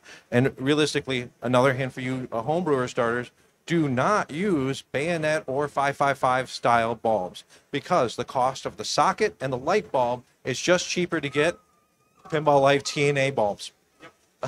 Because those are RGB with a plug, and you buy these ribbon cables and just plug in, nothing else. So I guess I don't know if I fully answer your question, but No, that's perfect. One other thing I don't like is I don't like to put tons of interconnects where you don't need them. I've seen some home brewers plug in every single coil and things like that. I get it, but to desolder a few wires is not a big deal. Yeah. Unless it's an assembly that has to come out regularly. So if I have to really service my drop target assembly, I did put a plug on this one. And that's fair. Extra connections cause extra failure points. Right. There's no reason to have everything on a connection. And if you can't solder quickly, learn that before you start building. So that's kind of my layers of wires. And honestly, looking at the wires a little bit more, I actually have this so I can have this playfield on the ground safely disconnected in, from this position, probably a minute. If the game was turned off, 4 plugs, 2 umbilicals, and 2 serial cables. So that's the way the P3 Rock system works. You have a serial for your switches and a serial for your drivers. That's your lights and your solenoids. So these 2 cables here, you see these gray cables? Those cables carry the signal to drive all my coils and lights. Yeah, there are some home-built boards in here and something purposely disconnected. I was going to ask, this relay here, what is this board? So this relay is part of the current GI system. I wanted to do, when you get into multi-ball, it actually, with the original mechanical lock, I blacked out the playfield, dropped the balls in the trough, and then timed it so about when everything gets to the flippers, everything turns on. So it's just a big, oh, everything is here. So that relay is for my current GI setup. It may be part of my problem with my flicker that I'm getting, and I still need to work that out. These 2 transistors actually are, this one's for the start switch. They're to drive light bulbs that are actually bulbs in switches, or drive something that is, I can't drive directly from my PD LED, my LED driver board, because that has a amperage cap, and you can very easily burn that board up if you're trying to drive something with a heavy-duty current load. One thing I definitely appreciate is you and Matt, both of your games, the attention to detail on the wiring. I really like clean harnesses. And Matt ran you ran all your power up one side and switches on the other. Oh, I can't talk into microphones, right? I'm sorry. And the big thing is the first version on any of our games. It's just a mess. And when you learn from your mistakes, the first version is a mess, it's a nest. You're cutting wires to get things out. I'm like, this is stupid. I'm going to sit down and I'm going to spend 2 days just thinking about the best way to wire this. And I mentioned my friend Joe, who's helped me out. He and I designed these towers. And these towers will fit the whole spacing vertically of all the P3 Rock driver boards are the same. So these towers can fit 2 boards in one spot. I had to do a little spacer adapter here with some sheet metal, but the rest of it is just, all 3D printed. So I got 2 switchboards here, a lamp driver. These are my driver boards for my LEDs, or for my solenoids, and also the RGB on the back box. And here's a lamp driver board and a switchboard. I did choose to pull everything more towards the center of the playfield, which does leave a little bit longer. I didn't want to have a farm of boards all over because of space. These boards, these towers, I drilled some holes through them. They also act as cable management towers. So you flip open your Williams or your Stern game, you see those little plastic cable management towers. I used these to kind of, that's why my wire snakes a little bit, because I got this already. Why put more components to get around and be troubled with inserts? I love it. It's so clean. And this, the drop targets came from a torch. I got 2 sets of them, one with a coil on each side, and that torch was so rotten, I ended up torching the torch. I was going to ask, I mean, the parts, did they come from necessity? I mean, I see like 80s Williams pop bumper here. I mean, yeah, I probably should not have used that coil. There's a 23 750 DC, and that's one that you need for Jungle Lord. And any of you that have Jungle Lord know that you burn up scoop coils randomly. We don't know why. So I should probably have saved that, but no, that was a coil I had, and I threw it in. A lot of the stuff I had a lot of parts for. I had friends give me mechanisms, say, hey, here's my thing of mechanisms. So a friend of mine, he gave me a set of brackets, which came from Bad Cats, and I just populated them with new parts. This flipper assembly down here came from my Adams family I rebuilt. I just decided to put all new parts into it because I love that game, and you don't need to replace brackets. But he did. Did you find a challenge? I mean, when you're imagining things like this, sometimes it's hard to keep your imagination, I'm sure, in check. Was it difficult finding the footprint, right? Finding to make sure things fit where they needed to fit. Some people, everyone takes a different avenue to get there. Some people will CAD and CAD and CAD. I have a biggest thing is just do something. And you can CAD all day long. You can model it. You can VP it. And at one point, I say, well, at some point, you have to understand there are limitations of the mechanics that you cannot take care of on the computer imaging. So what I did is I started with a board with 2 flippers and 2 end lanes, and that's it. And I started flipping that, and it went right off the back of the board, landed right on my computer. I pulled the plug, and then I put a backboard on.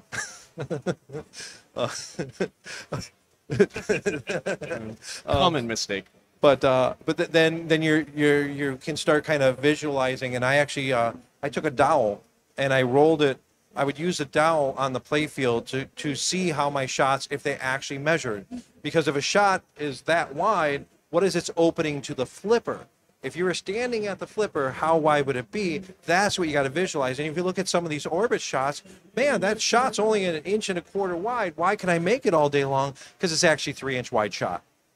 And that's where with a dowel on there, you can see, nope, that shot's not going to work, and start moving stuff around. So I took my paper and put it on top of my playfield with my 2 flippers and started looking at it again on a mechanical sense. And then I just built. I did not actually draw anything up in CAD until my first game was fully flipping.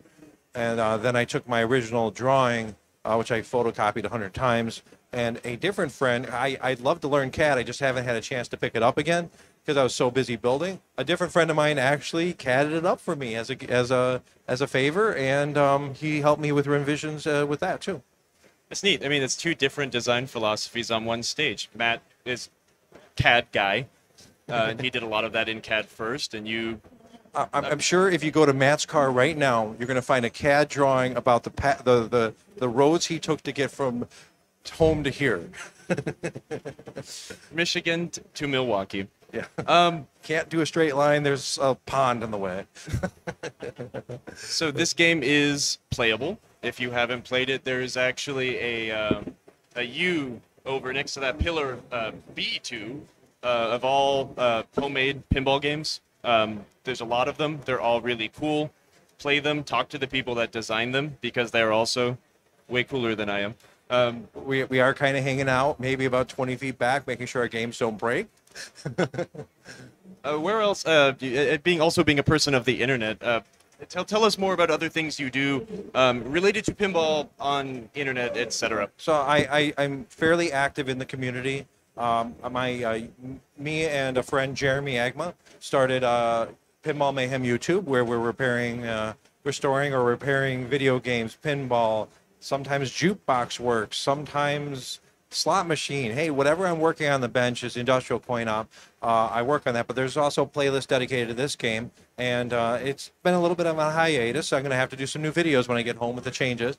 It's back on the table, but you can see my first flip with my first board and how janky the cables are, and if something slid a half inch, it would have fried everything, kind of thing. So I did video the process, and I know a lot of people like coming to shows and being like, boom, here it is, and make a big splash. And I'm kind of like, I just want to kind of share my progress as I do it, because I may not be making the huge splash here, but I'm helping people like Matt. I'm helping a lot of people, and if you get inspired, or I can even just give you one tips or tricks, that's worth it. I'm also streaming on TV MGC on Twitch, so even though it's not the channel you're watching this on, please sub to TV MGC. That does help support the show, and at least follow it. And I normally go once a week. I'm going to be cutting that down a little bit the next few weeks, because a few career changes I'm going through right now. Like what? Well, I am going to be managing Victory Glass jukebox parts, where we are supplying jukebox parts, and we're moving the operation over into my neck of the woods from where they are now. It's an announcement has been made official. I can talk about it.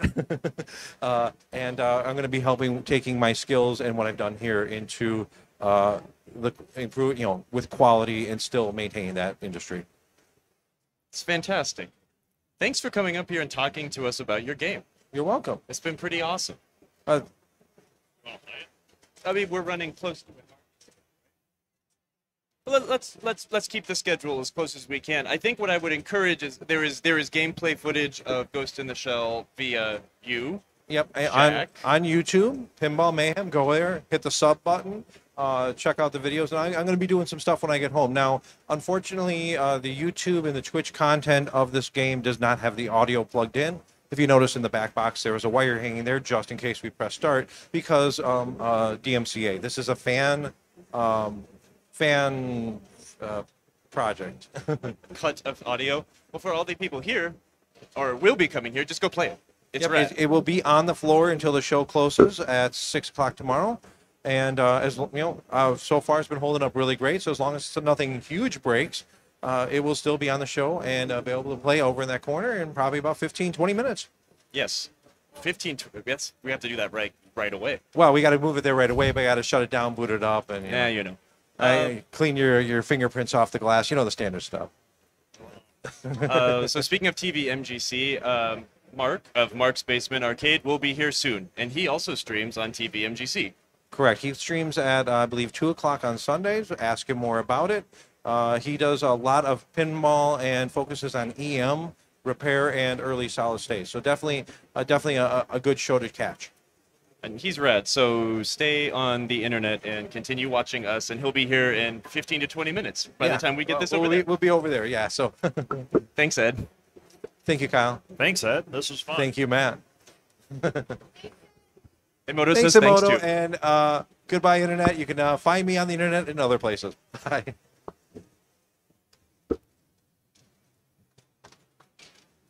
Thank you.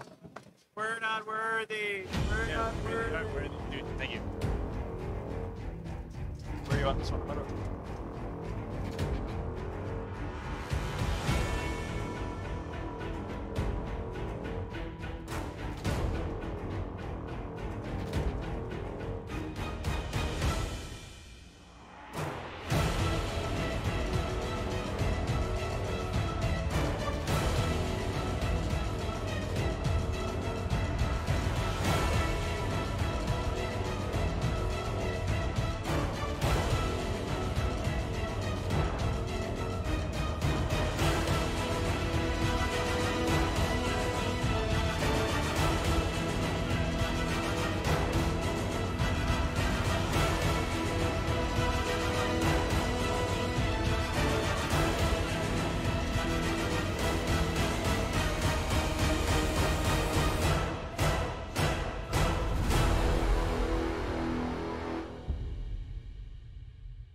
All right, that was an awesome presentation of Ghost in the Shell Custom Pinball by Ed Owens from Pinball Mayhem. You can see more about this epic custom pin by visiting the homebrew section on the other side of this expo hall, or by visiting youtube.com/Pinball Mayhem. And Ed's going to take his game off the stage, and then Mark from Mark's Basement is going to come on here and do some nice pinball tech repair, showing us how to rebuild the elusive stepper unit. So stay tuned, everybody.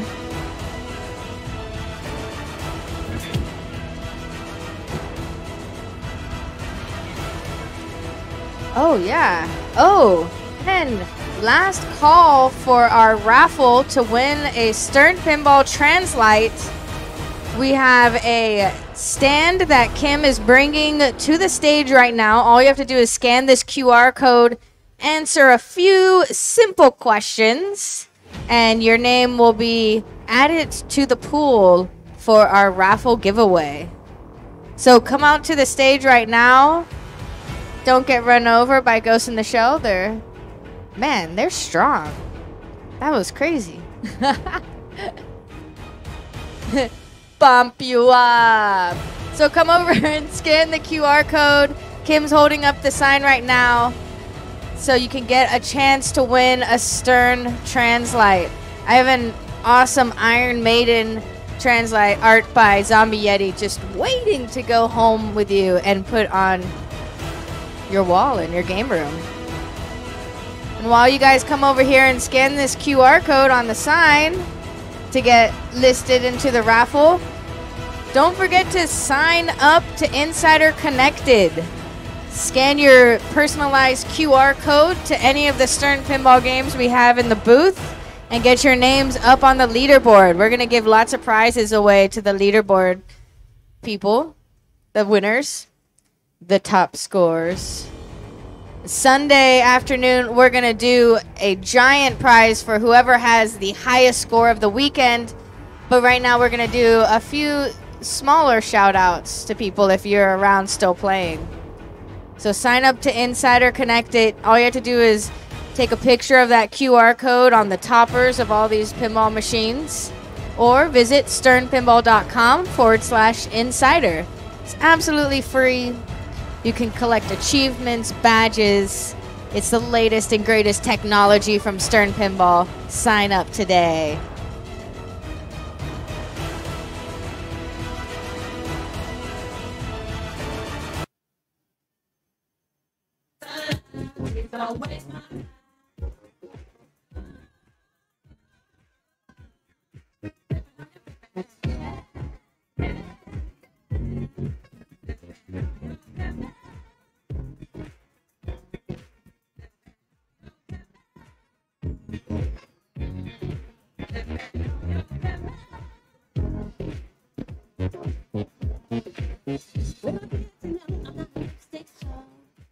You must be let me know what I want. Baby, come back.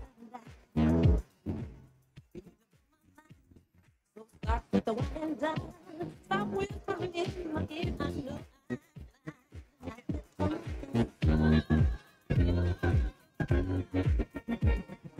Yeah.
honey.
Yo, a lot of people we stepping towards like Francisco, right? Nah, G.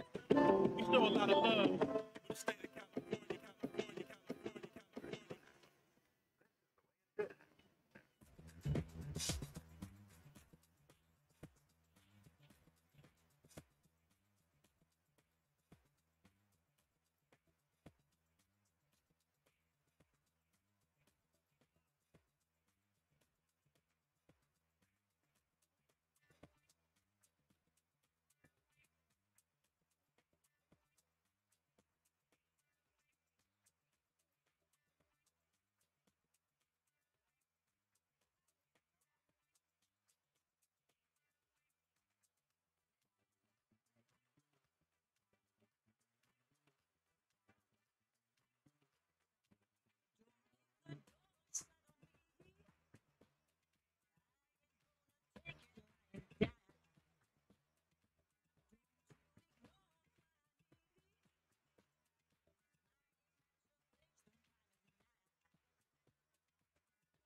straight up from the ground.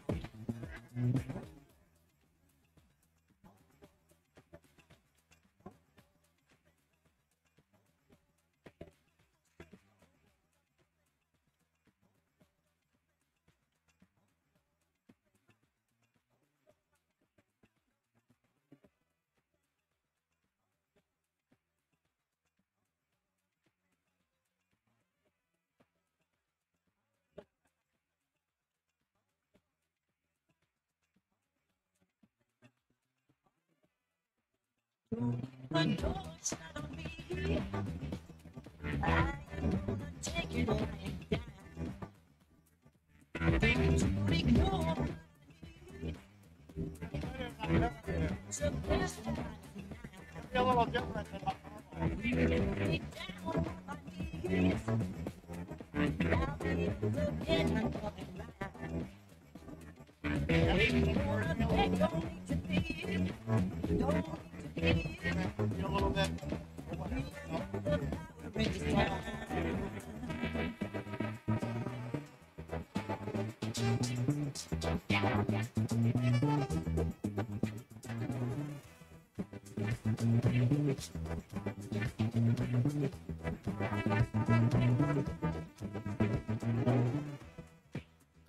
I ain't gonna take this lying down. My menstruation time is now. But I'll be up again. I'm coming round. 'Cause we are gonna fight this town.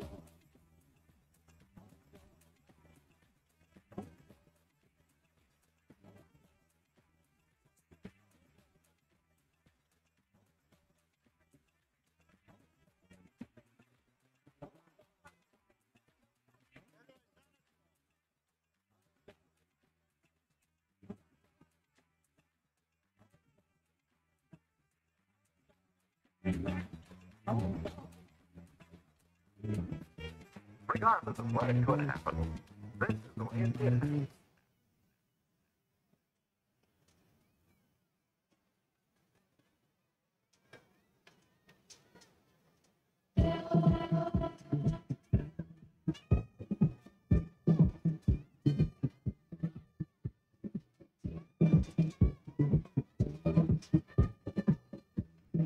Sure, sure. All right, we're going to do a quick drawing for the Stern Translite raffle. If you guys signed up, you see this sign on the stage. We got a QR code. You just scan that QR code, fill out a few questions, and you will be entered into the raffle tonight at 9 p.m. We're doing the 3 p.m. raffle right now. I have Kim. She's going to spin the... Wow, that's a lot of names. All right, we're going to spin the wheel and see who our lucky winner is for the 3 p.m. raffle for Stern Translite. And just to let you guys know, if you already scanned the QR code, you don't have to do it again. You will be eligible for the next raffles coming up. All right, here we go. That's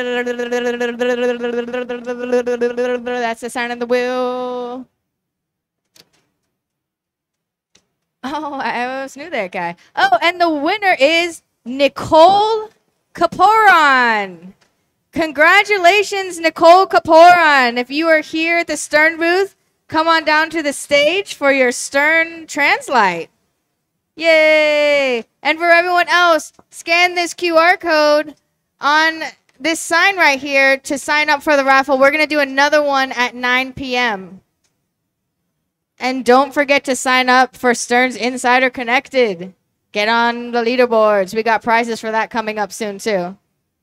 Nicole Caporan, come on to the stage for your Iron Maiden Translites. We're going to be starting with Mark's Basement very soon.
we're going to be starting soon with Mark's Basement Arcade.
Check. Oh. Uh-oh. Stay far away from me. Check, check, check.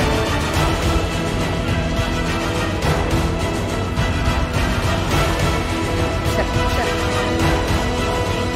All right. We're gonna mic up this guy.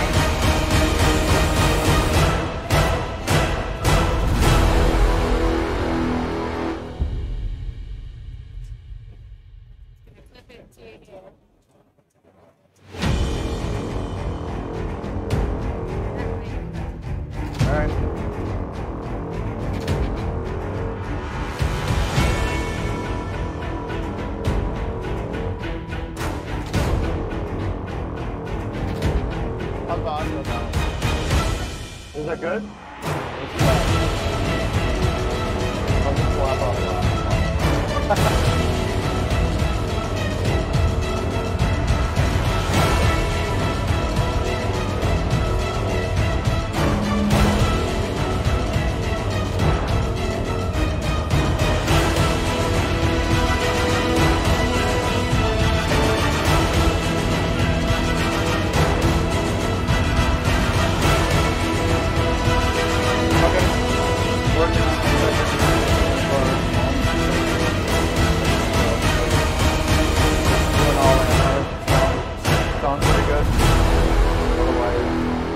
This is just my normal voice, the way I talk, so as long as everybody can hear it pretty good.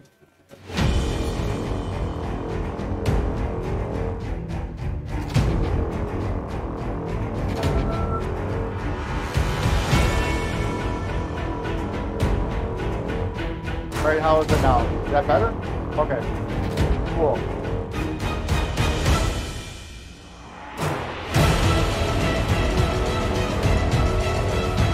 Hello. All right, everybody, we have Mark from Mark's Basement on the stage, and he is going to do a stepper unit rebuild. So I'm going to go ahead and cut over to you now. All right. And there you go. Take it away. Hey everybody, welcome to Mark's Basement Arcade on MarcoTV. Today we're going to rebuild a stepper unit. The reason why I chose a stepper unit is because they're kind of a little intimidating with all the springs and levers and stuff like that. This is a big essential part of an EM machine, making it run correctly, resetting correctly. This would be the ball count unit out of a, I believe it's a Williams. Yes, it's a Williams. But as you can see, it's barely counting up. It's sticking. It won't count up good, and it's not resetting. I have to manually reset it. So all the gears inside here are all sticking. The levers are all gummed up. This wheel is gummed up on side the shaft. So what we're going to do is take it apart, clean all the old grease that's gummed up on it, clean all these contacts off, and get it back working again just as it should when it left the factory. The first thing we're going to do is what I always do, is take pictures. Even though I take these apart a lot, I still take pictures of where all the springs are, how everything is located. And the main thing to do is on a stepper rebuild is always get it back to home. And you always want to know where these line up perfectly. I usually will put a mark on one of them and then put a mark on the board to get it to line up good. Because you don't want to flip this around the wrong way, otherwise the stepper is not going to work correctly. So since we got our pictures, let's get this apart. First thing we're going to do is we need to get this nut loose. In order to get the nut loose, we're going to have to take a screwdriver and stick it inside here where this groove is to break the nut loose. Because if you don't do that, when you try to take the nut loose, you're going to do this. You don't want that because you'll never get it loose and you're going to break your stepper trying to take it apart. So let's get it all reset back to home.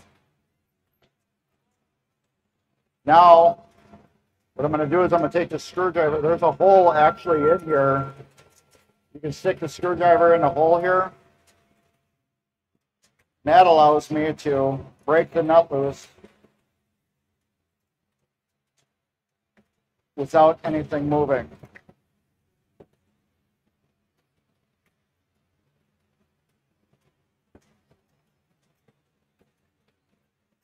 It's got a nut with a lock washer, and then the fingers just pull straight out. We'll be cleaning these contacts and all the contacts on here. You can put it back together wrong, which would be like that. And that was the correct way. Let's take a picture of that because we didn't.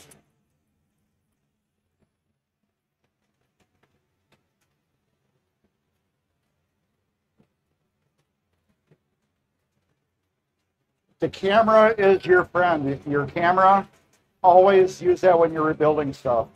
Take pictures. When you're done, you can delete them. It's awesome. So we'll pull that back out.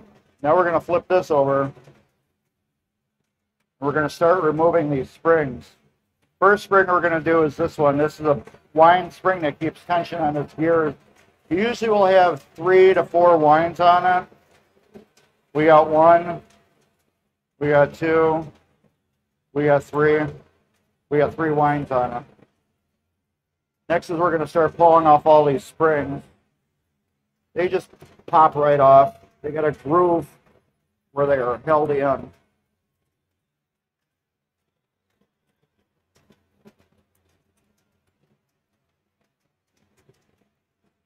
There's 1. There's 2. And the small little one would be 3. Next, we're going to take the washer off. This whole piece will pivot right off.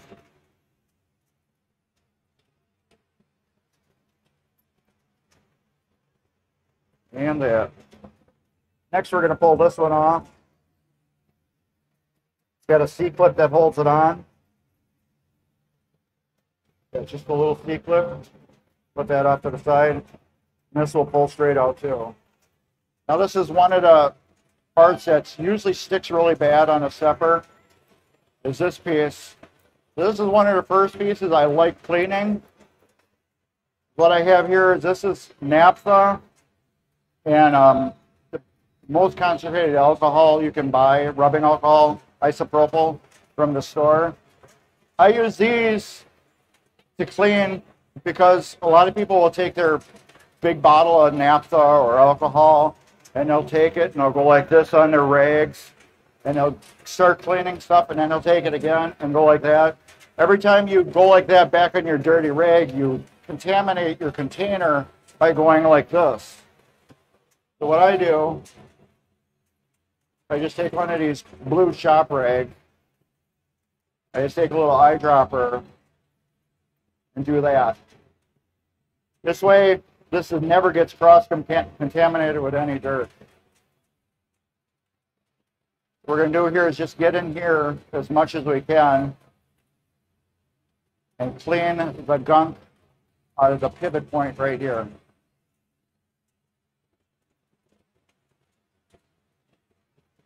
Just by squeezing it onto it, you're working the naphtha into it. As you can see, it's already nice and filthy dirty. The reason why I clean this part first is because I want the naphtha to dry out. So when I oil it, it's got a good lubricant back into it. We're going to clean this shaft off here. We got that clean. Now we're just going to clean this off. If you're rebuilding things, you might as well clean as you go, get everything as clean as possible. When you put it back together and you show people, or you sell it or whatever, the cleaner the machine is, the better it just seems to work sometimes, even though this part really being dirty is not going to make the machine run better, but it's going to make it look better. So if you're taking things apart, just clean everything thoroughly. It's just good practice. You got it apart, clean it. Okay, we got that all clean now.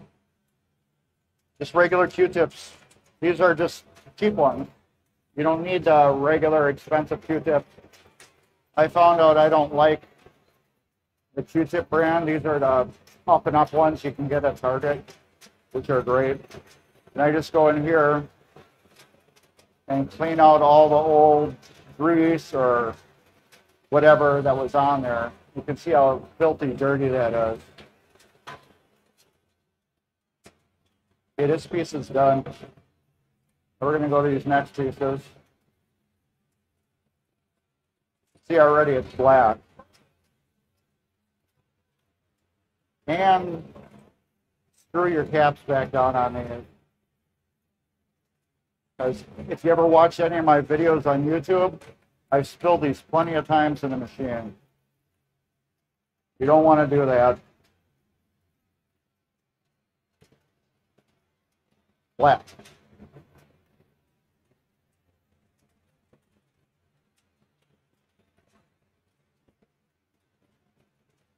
All right, that one's clean, and then we will get a new spot on a blue towel.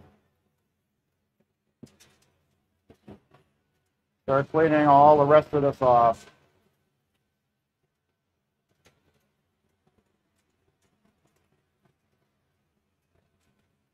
Remember, a clean part is a happy part. There we go. Now this piece. Now the only time I use lubricant on these is on metal to metal. That's it, just metal to metal. You don't need it on any other part. When I first started doing this a few years ago, cleaning these and rebuilding them, a lot of times I wouldn't take them completely apart because they were working. And then after a little bit, they would end up gunking up, so I would end up having to rebuild them. So now, even if they're working, I still rebuild them.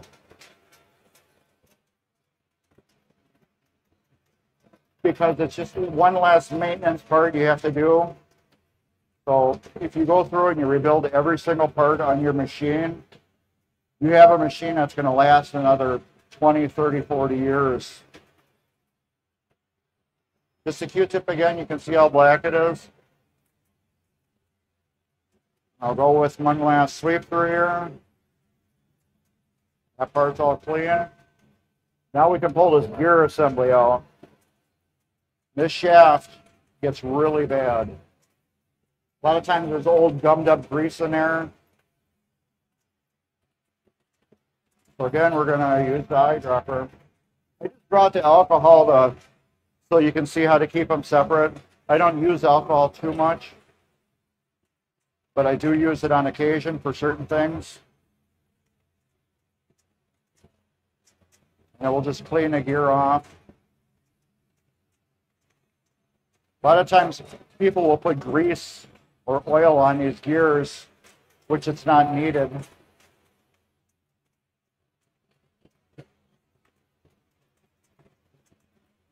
There we go. And we'll get the spring. Clean off the spring a little bit. All right.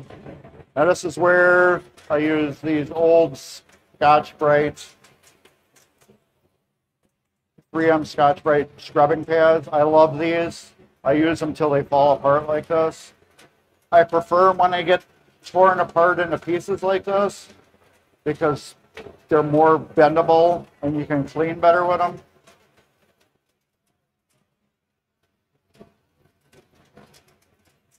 Now we got that shaft all nice and clean. Take that, we're going to clean out this shaft here now.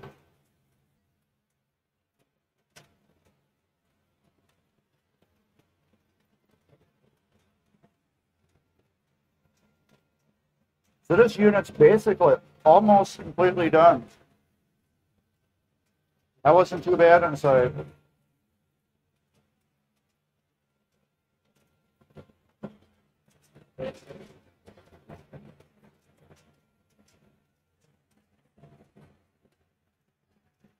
Clean these off with a little naphtha.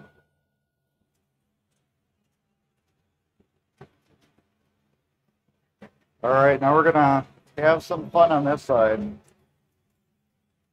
We'll wipe the dust off this.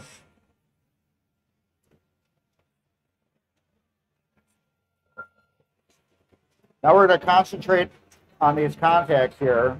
Again, I like using the green Scotch-Brite pads. Some people use brass, so some use metal polish. You can use whatever you want to clean them. But I like the green scrubby pads. You really just need to get where the ball wear is. You don't have to get all along the edge here because these fingers are never going to touch it.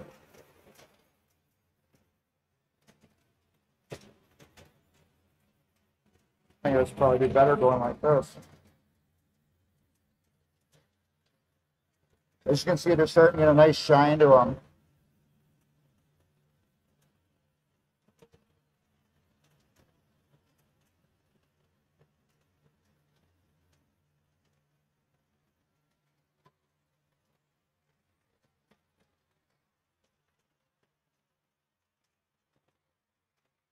Now this is something I do On all the machines that I refurbish, every stepper will get rebuilt. I go through all the flippers, I go through all the leaf switches, everything on a pinball machine I touch. That one's a real stubborn, dirty one right there.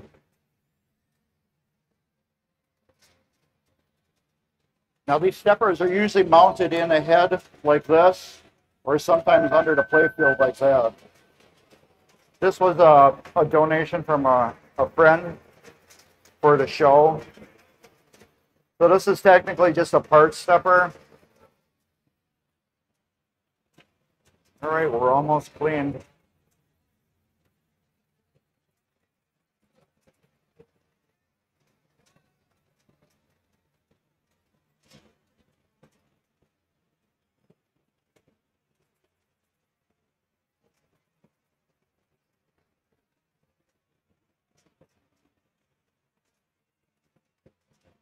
All right, take a clean part.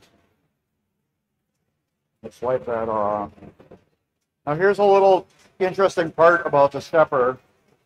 There are two screws here, and you can actually unloosen them and take a little twist, and you can turn this to get these fingers to line up just perfect.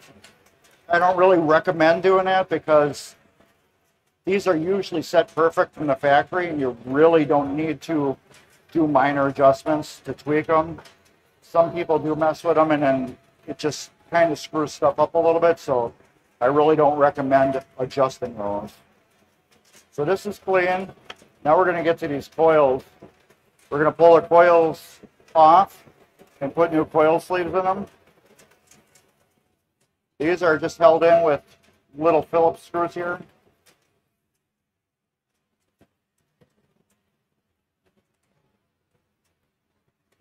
Now this stepper, I have not done anything with it except for put that new screw in and tighten these screws back up when I got it. So I don't know the condition of the plungers that are in here or anything. I just know it was sticky and it was not working.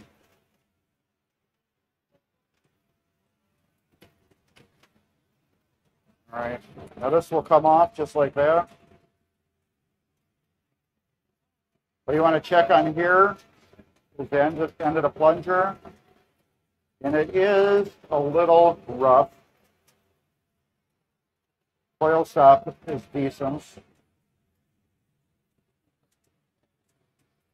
So what are these I like to do is clean them off. They're usually coated with dust. Get in here, clean this off. I like this one. It's a little more softer and a little more supple.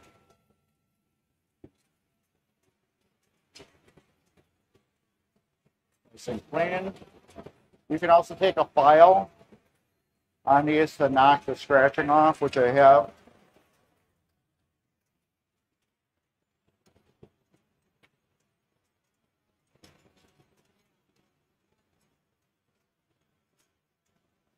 This will take the sharpness off the side.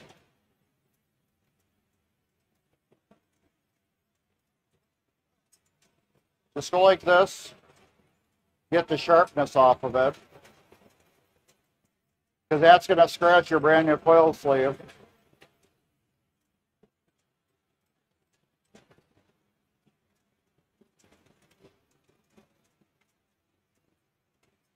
You're just doing the very edge.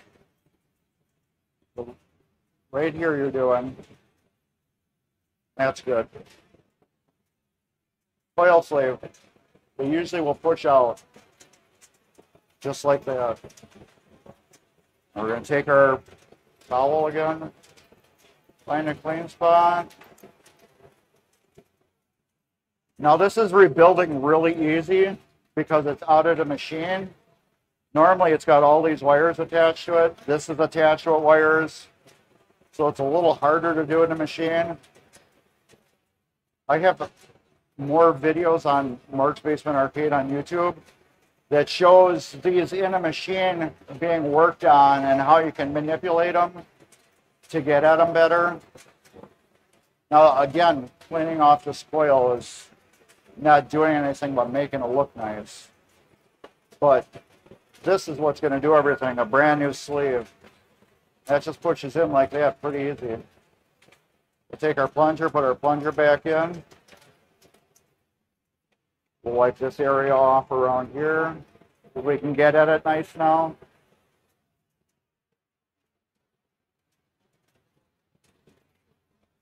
This will go there. Coil stop. Wipe all the old dust off of it. Get that back there. Put these two screws back in.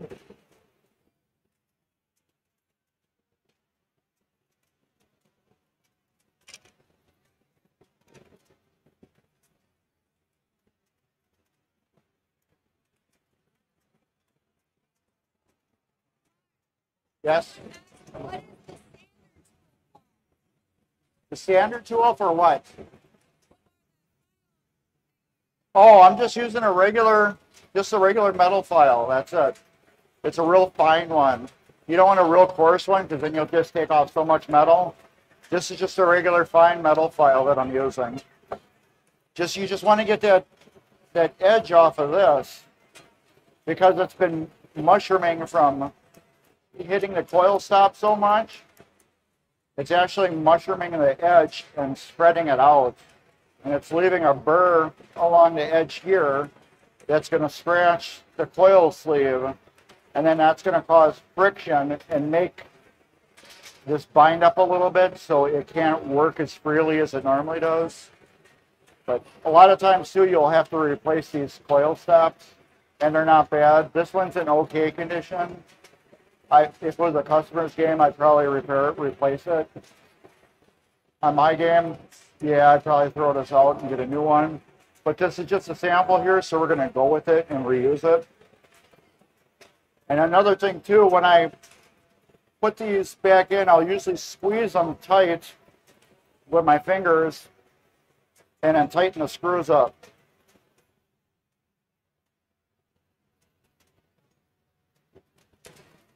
That will take all the slack out of there, but on these stepper units, you do get a little slack, which was designed for that.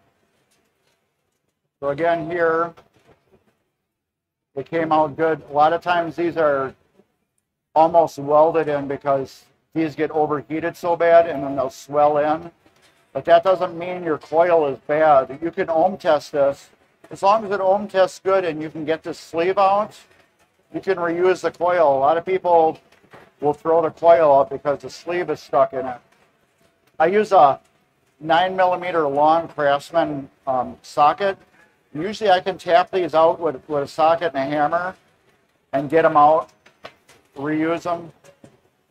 But like I said, a lot of times they'll get so overheated, they will weld themselves into the coil.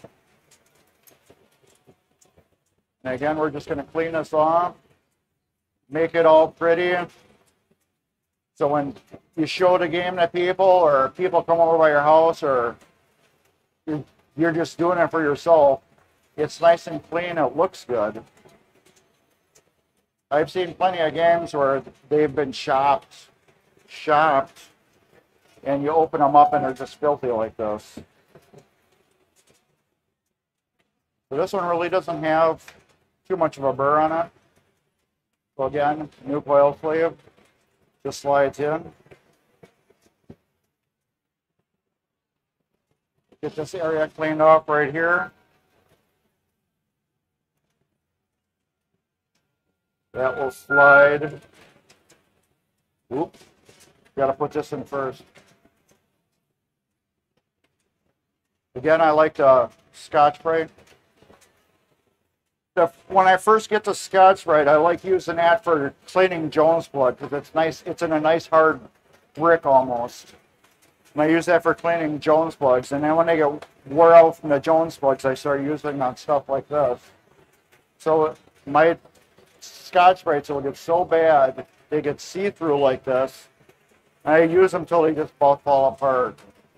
But these Scotch-Brite, this 3M brand is the best brand. I use the generic ones, and they just crumble and fall apart all over the place. So I just like keeping it a 3M brand now.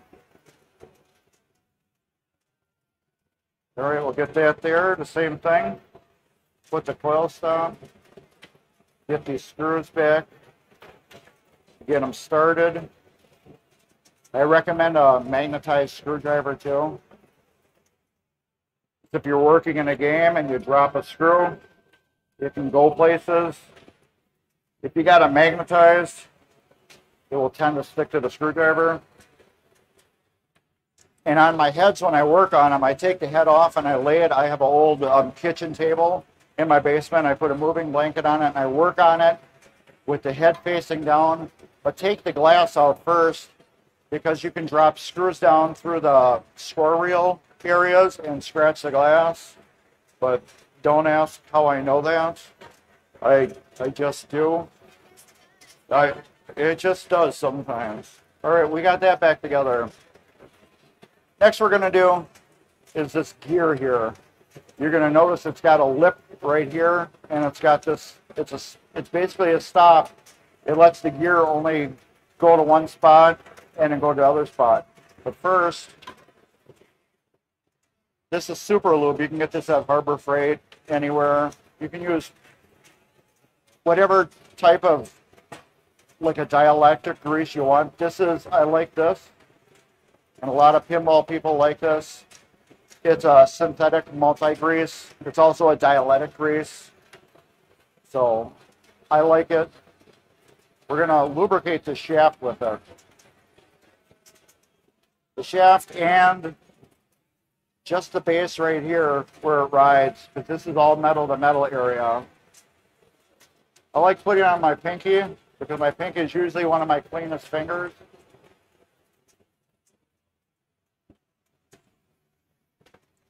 And that will go in, as you can see, there's this notch right here.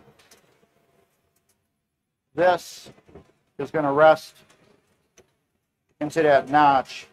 Now that allows this to go that far and that far. So now we got that. Now we're going to do the same thing. I'm going to use this pinky this time.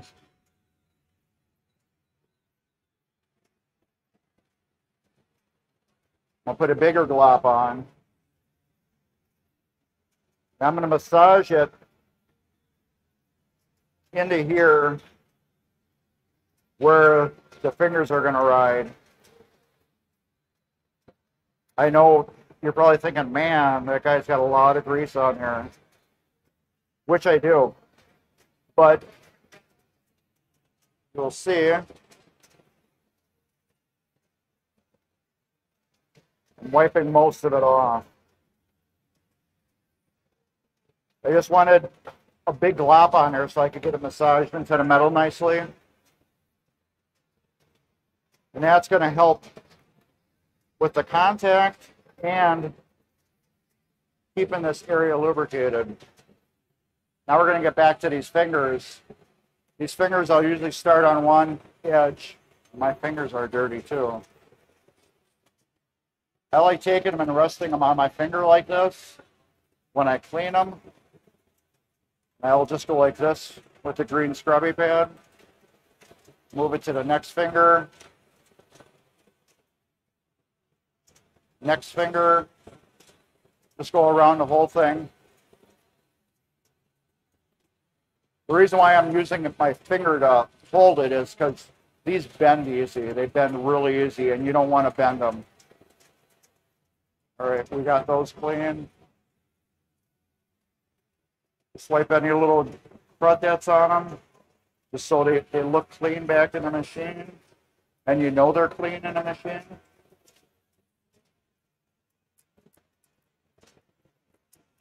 So again, this is notched. It's going to either go in this way, or it's going to go in this way, because it's keyed basically. So we're going to put it back this way. We'll put our washer back on, and then our nut. Get that tight. We're just going to snug it down.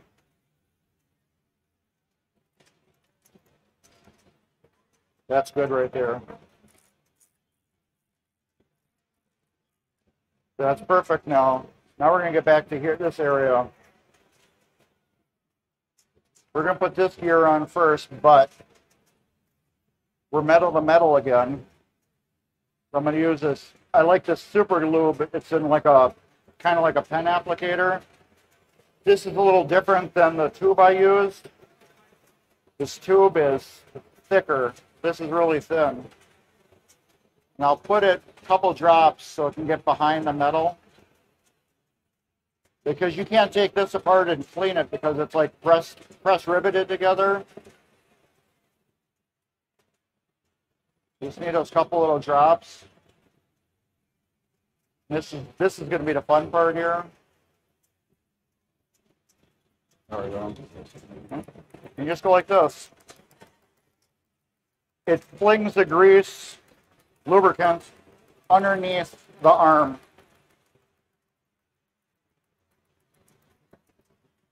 Yeah. Now it moves nice and freely. We're going to wipe the excess off. You don't want to have that excess on there because it's just going to not look good. All right. Now this will go back. This is going to ride into here like that. We'll take our C-clip. Put our C-clip back on.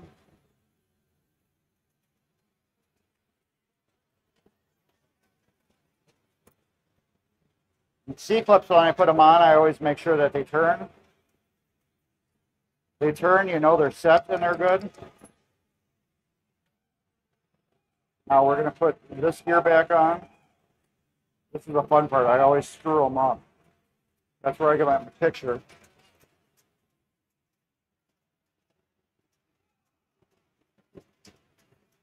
I go back to my picture and I can see how they go back on. Which goes on after this, see? Even though I rebuild these a ton of times, I still need my pictures. Another reason why I say pictures is because when you're rebuilding something, you never know what's going to happen. Phone might ring, somebody might need something, you might have to stop. This way, if you got pictures, you always know if you come back an hour later or a day later, you're going to be able to put it back together. Now I'm putting a little grease right on the end here because it's going to pivot in here.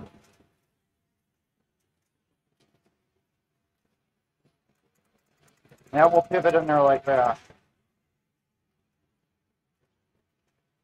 Now where did this go? Again with the pictures. This is why I take pictures of everything.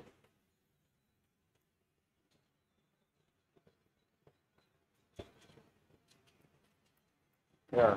Now we got it right. Now we take our little spring. We're going to clean that off too. Like I said, you're got this apart, you might as well clean everything. That will go right on here to here, just like that. Our next spring.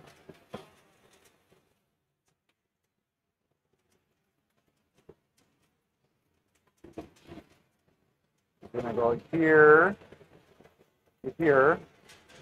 Our next spring.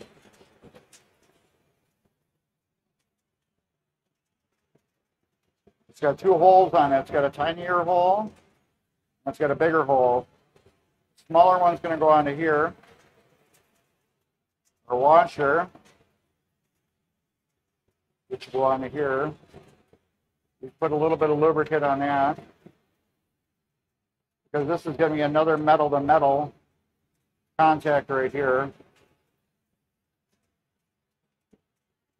And then that will go all the way down.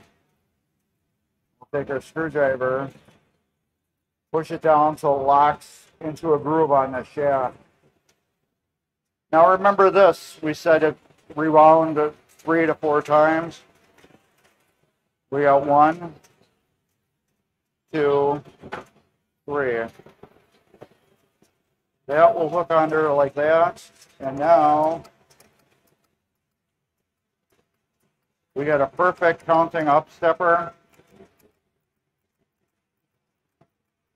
It counts down perfectly. Oh, and this, I always forget about this. This goes on a shaft and a lot of times it falls off. So since this was loose, I should be able to hold it with my hands and get this back off. This is like a centering bushing that goes right in here. They do fall off. You should put them back in there. The lock washer again. They don't always fall off. Sometimes they do. They fall off a lot more when you're doing live streaming. But normally they don't. There. Now again, we're going to count up. This counts up to 10. This gives you 10 balls. And we'll count all the way down to game over. So now you got a fully working stepper that's going to last years. Want to make sure there's good tension on these. Get a good snap to them. That's it. So now you got a stepper that's clean. It's going to last years. It's going to work perfect. Your machine's going to reset properly and everything. It's they're a thing of beauty when they work correctly. When they don't and they give you problems like when we first did it, how it doesn't reset, that's when you got your issues. You want to see it from this side?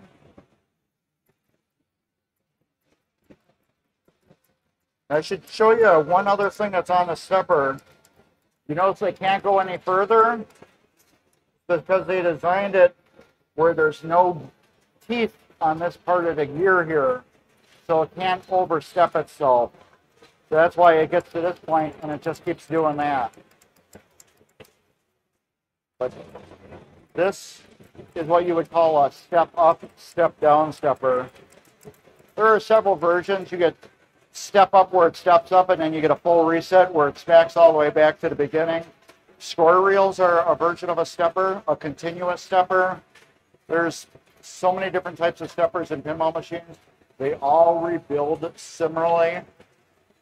Like I said, if you take pictures when you're doing this, even me, you can put them back together, take them apart really easy. But also, if you want to, you can go to Mark's Basement Arcade on YouTube.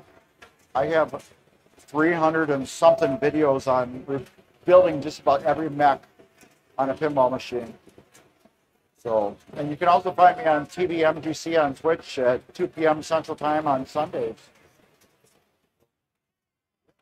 Thanks everybody for spending your time with me, and I hope you learned a little something about stepper rebuilding.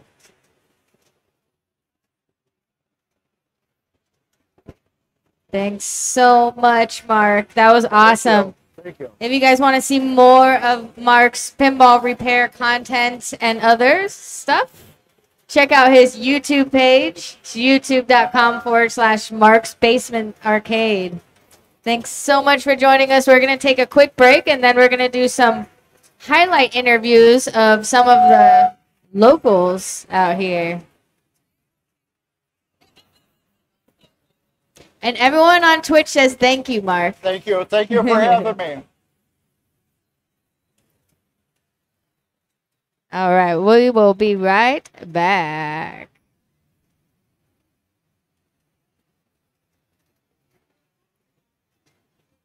Turn it on the mute. Okay, perfect. Thank you.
All right, everybody. We hope you're having a great time at our booth playing the Godzillas and other new Stern Pinball releases. And we hope you're using your personalized QR code from Stern Insider Connected to log your scores onto the leaderboard to win some awesome Stern swag later on. I'm going to pass the mic over to Kim Martinez, who's going to be interviewing Josh Mueller from the Drafty Cellar.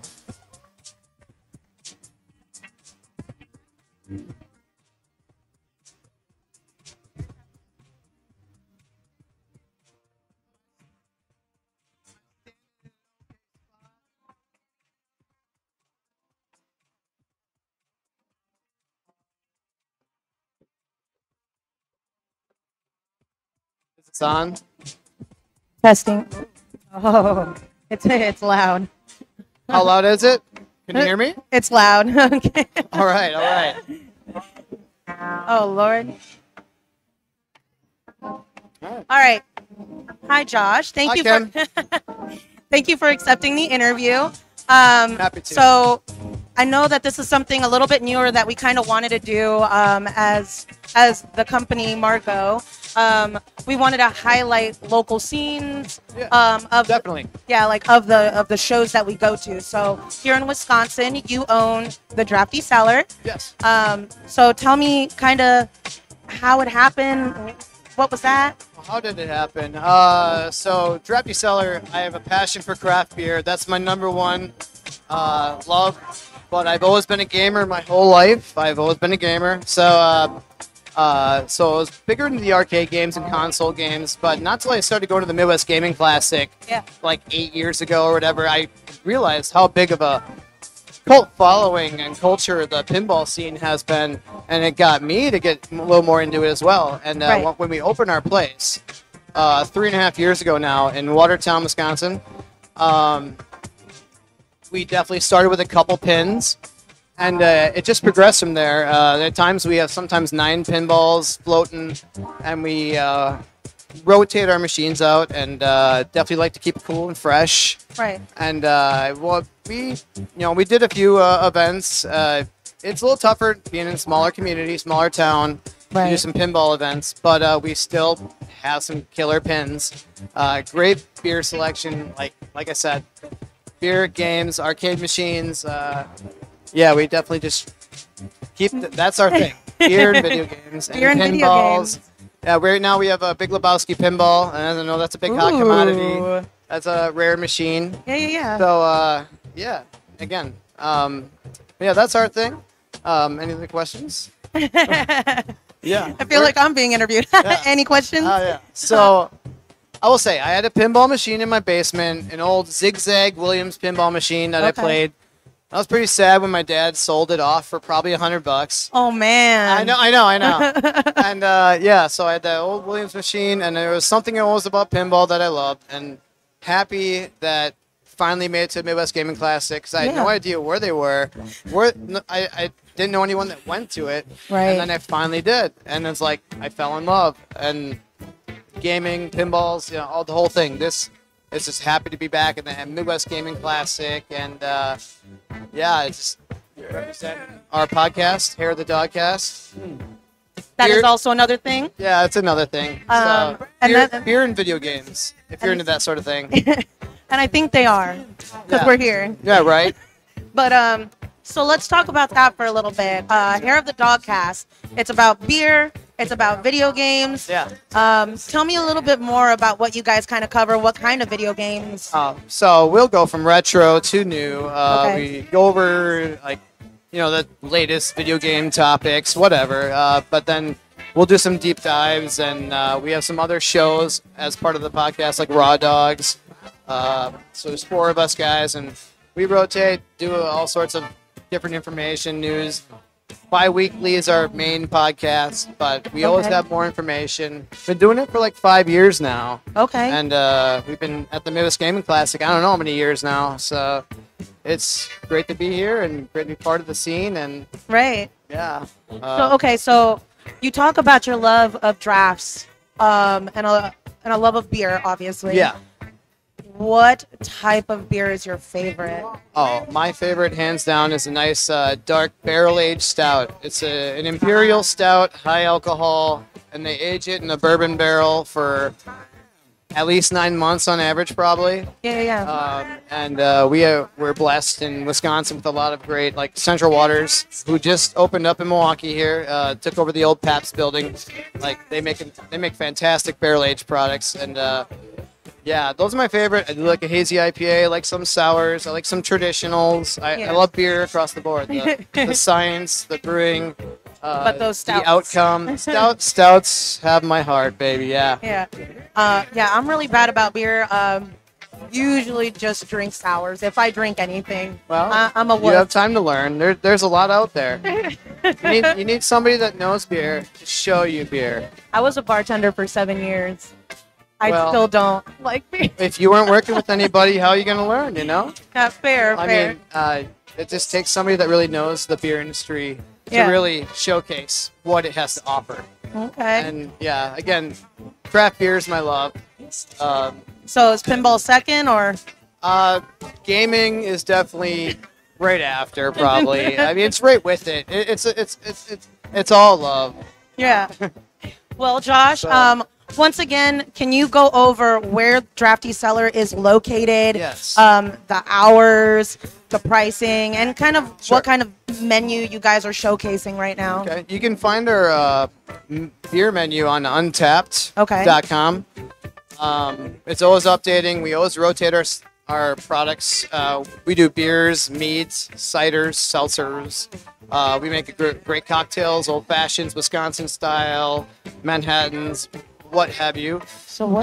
Can I interrupt for like a hot second? Sure. What's Wisconsin style?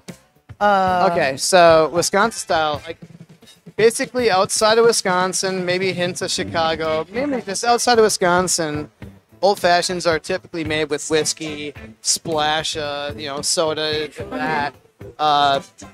But in Wisconsin likes its sweetness. So, it's a brandy old fashioned sweet. Is the traditional Wisconsin old fashioned. Interesting. So and sweet meaning soda, 7-Up. Mhm. So it's a full cocktail, not just a boozy beverage, which more like a Manhattan.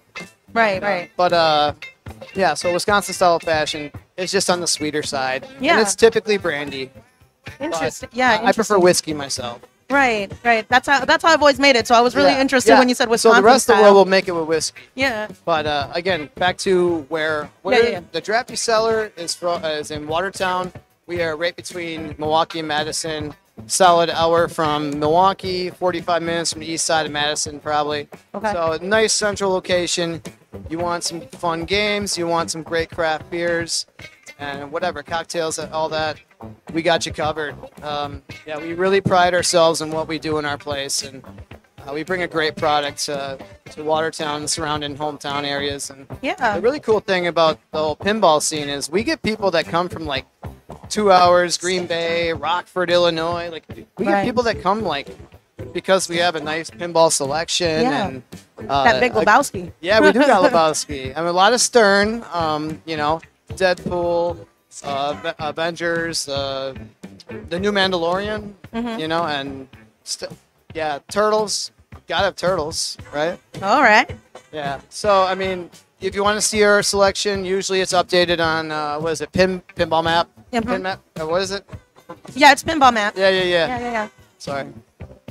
But yeah, so we always update it, and we like to change it, keep it fresh. Okay. But we have a few staples, and the arcades, the pinballs, all that.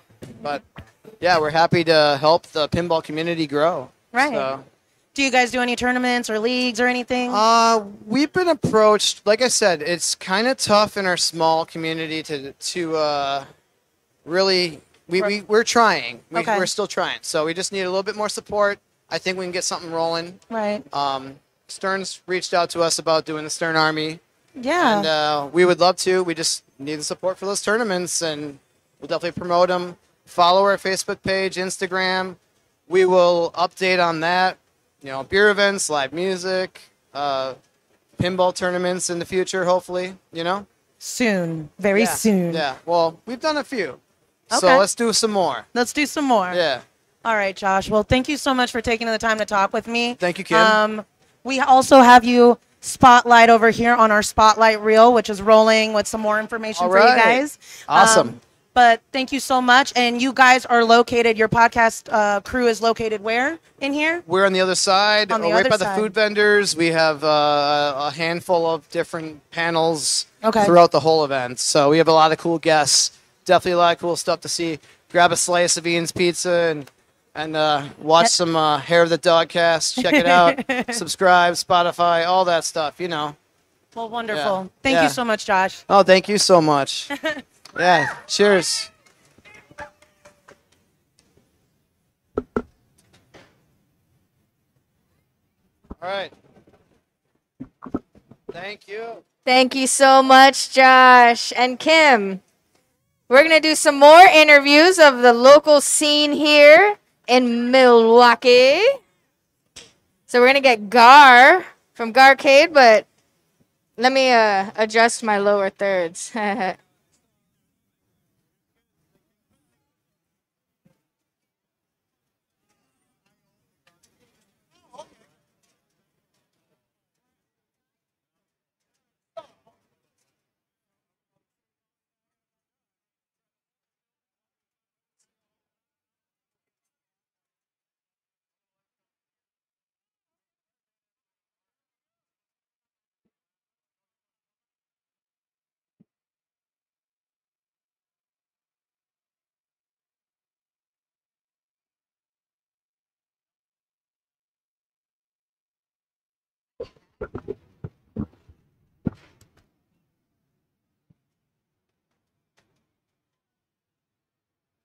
All right, so I'm going to give you that.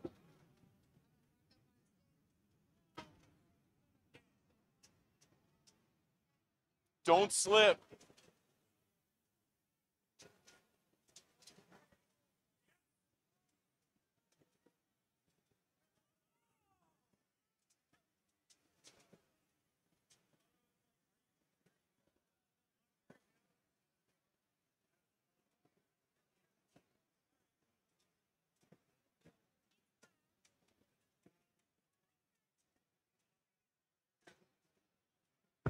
Hello, hello. I am here with the legendary Gar Nelson from the Thanks for joining us today. You bet. Thanks for having us out. We're really having a good time here. Like, this is, something we do every single year, and we look forward to it. And so now we're just out being able to enjoy our party weekend where we just get to just have so much fun playing some great games. Yeah, so I first met you at Midwest Gaming Nights, which happened at the beginning of July, end of June.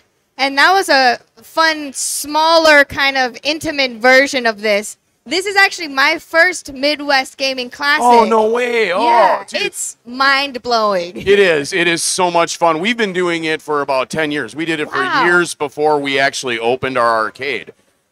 We've been a supporter. We volunteered with Dan Lucen to help him get his games ready and brought games from when we had games in our basement. And now that we're doing the commercial thing and we have our own arcade, like, we get to take it to the next level and really have a good time doing this. We look forward to this. Like, it is the best party around. Like, it is so cool. And so you were telling me earlier today that you have a whole booth area space set up where you keep cranking the music up more and more and more. Can you describe to the audience who's here, and then in there, what they need to look forward to or what they're missing out on? Yeah, so what we did this year, we did something a little bit different. We wanted to stand out. We decided to do the Garcade room. So we got one of the rooms in the private level down in the 200 level. We're in 201B, and we've got a DJ. We brought out like 15 games. The lighting is super on point. It's very much like what we do at our arcade to give you that same feel, because we have a jukebox. We turn up the tunes really loud. Our games are really loud.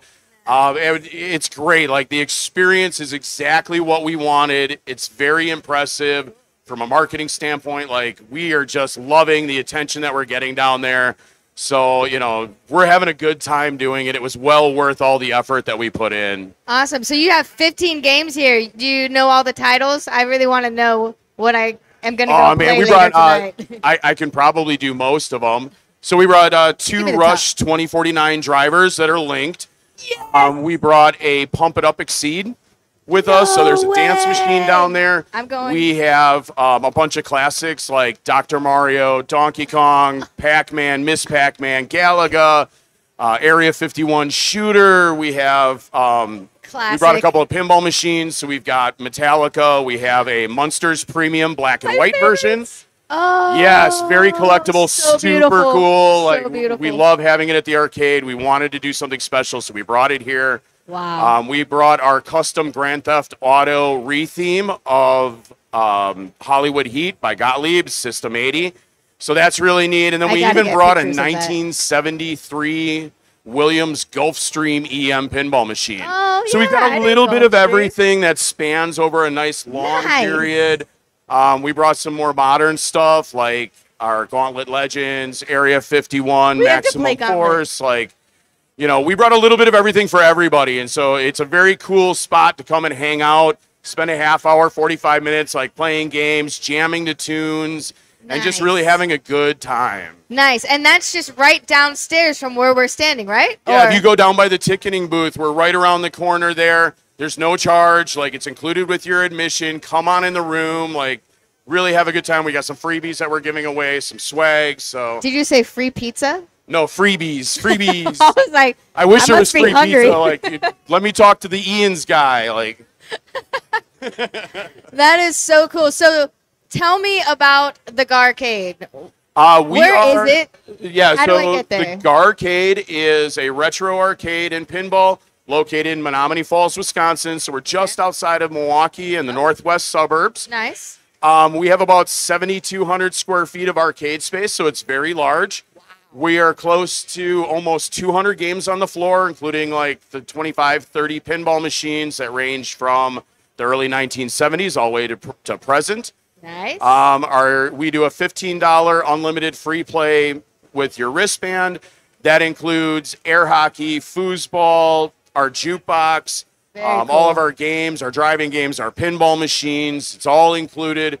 So, I mean, it's an absolute blast. We're alcohol free. So we are a Nice. very, very family oriented It's okay, I don't environment. drink, so there you Like go. my kids used to go on road Sometimes. trips with me to go and pick games up when it was low, in my basement. And once we went commercial, like we wanted to keep that family feel, Yeah. that family vibe. So, it's really nice. It gives people a place to go and like focus on the games rather than being able to focus on the alcohol so much. Yeah, absolutely. I mean, why drink? You are so busy playing all the games, It cuts down on spills too. Oh my gosh. Your operators are thanking you. That's Right, for sure. exactly.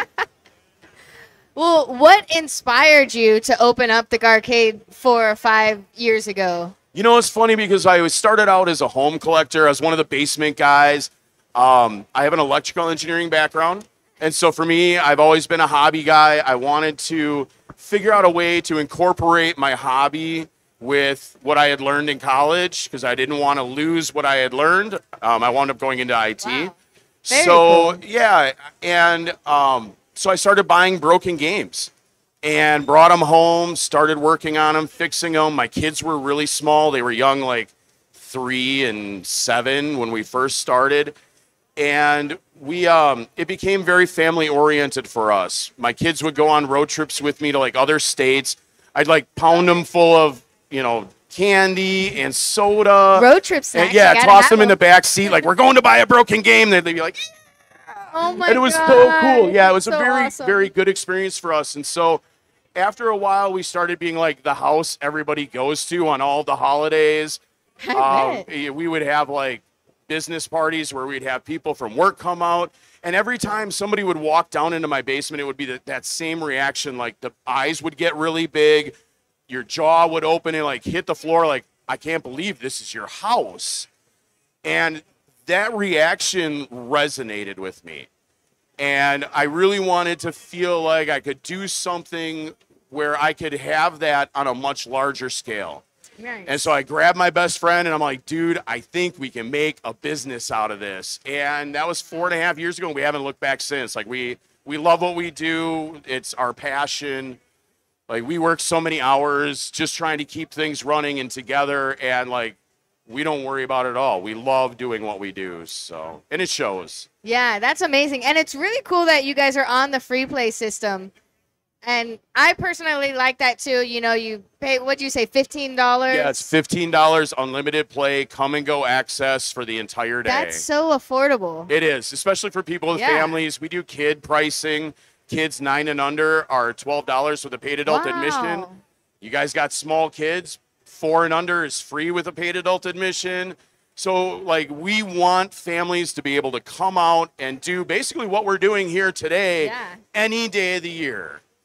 That's great. So out of all the games you have, do you feel you're like, are you more of a pinball person or are you more a video arcade person? I'm a repair person. Oh, anything that breaks, you collect. I do. It's whatever the flavor of the day is. Like, you know, all of a sudden I'll get something in the back of my head or I'll play a machine and it's just been like, oh, gosh, I really want this. And so I go out and I get one and we get it on the floor and then I find something else. It's whatever's shiny now.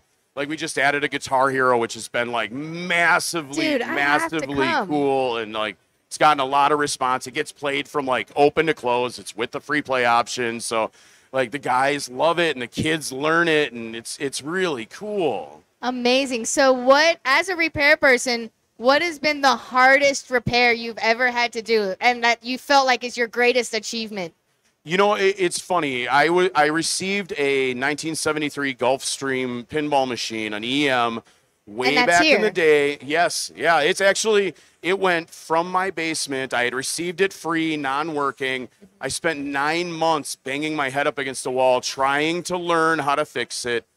And eventually, after 9 months, I persevered. It worked. And I was like, oh, this is the best. This is the best. And it's a really fun game on top of it. Yeah, it's great. And so we wound up, like, it went from my basement. It now lives in my arcade. It is back to doing 6 days a week, full-time duty. It is hardly ever broken. Like, it just works. And, like, I've got so much sentimental value. Mark's Basement Arcade that was just on recently. He fell in love with it at my place to the point where I wouldn't sell him mine, so he went out and bought one of his own. As he should. Yeah. I mean, it's that game. It's one of those types of games where, like, nobody thinks about it because it's an older game, but, you know, you give it the right amount of love, and so it's really special to me, and it's like I will not get rid of it. So that's definitely one of our keepers. We love it. That is a really beautiful, touching story. Thank you. Reviving the pinball. Yeah, I mean, you know, that's what a lot of us live to do. Like, we want to keep this hobby going. We want to keep doing this. We want to keep seeing, you know, the different companies. Yeah.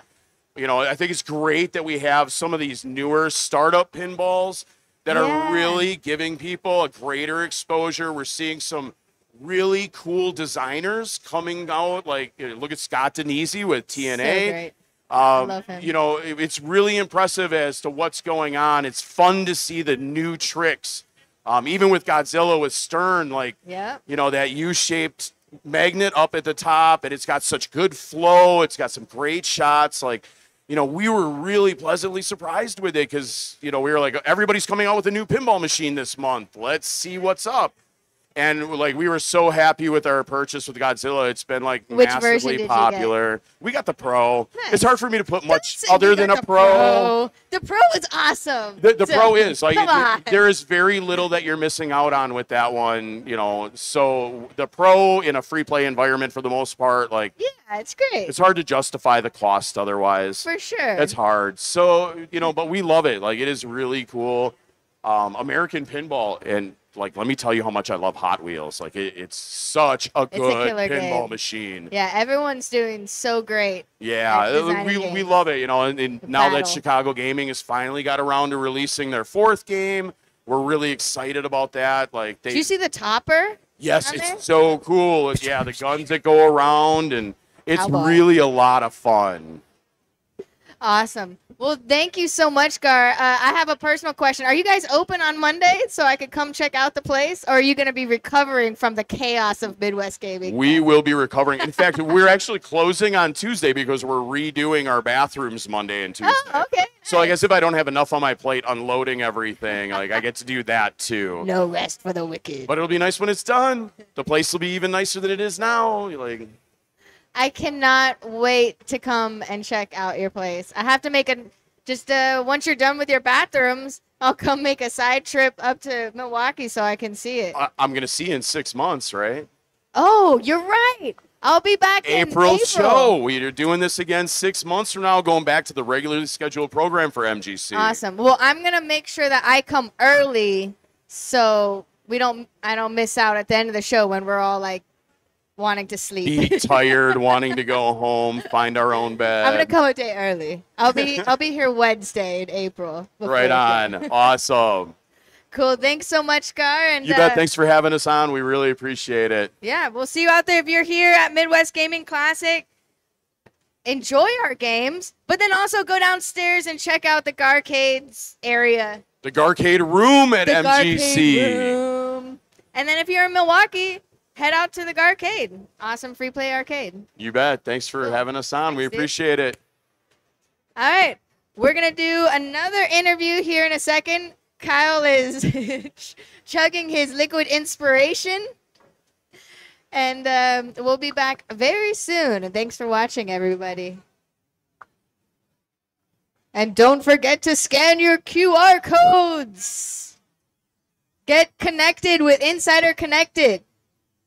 Scan your QR codes. Get on the leaderboard. The top scores are going to get awesome Stern swag. And you're going to collect badges and achievements all weekend long by playing all these epic games. It's absolutely free. Oh, and you want to grab that sign real quick, Kim? Kim made this awesome sign. She was like, the leaderboard swag isn't enough. We want to give you guys a little bit more. So we are doing a raffle where you can win a Stern Pinball Translite. So she's going to walk this over to the stage. Just come scan the QR code, and at 9 o'clock, oh, you know, we might have to do that earlier. Because don't they close this place at 8? So, like, 8. Oh, so at 8 o'clock, you don't have to be here, by the way. We'll email you if you win. Hi, Gilbert. But at 8 o'clock, we'll do a random drawing for anyone who scans the QR code, answer a few simple questions, and you get a chance to win an awesome Stern Translite. It'll look great in your game room. All right, we'll be back soon.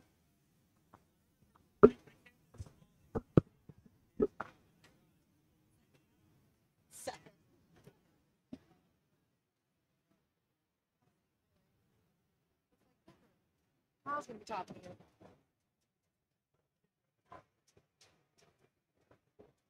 Sorry, I turned it down slightly because Clark's really loud. Okay, so See it, I went from another.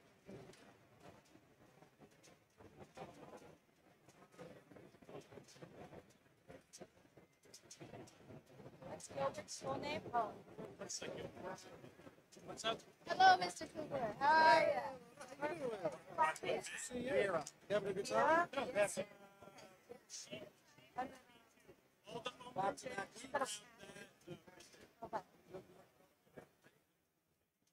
What's up? Have you seen Wason? Wason, I have not seen it yet. So it's Vera, and then just put Hazard Game Developer.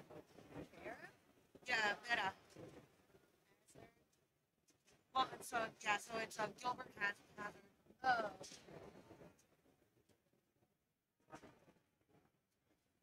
Oh. Sorry, it's Gilbert Vera is his last name. And then Hazard Game Developer.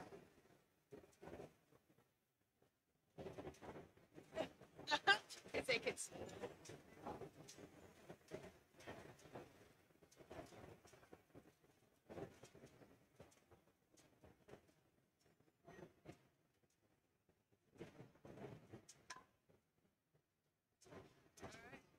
All right, so let's go.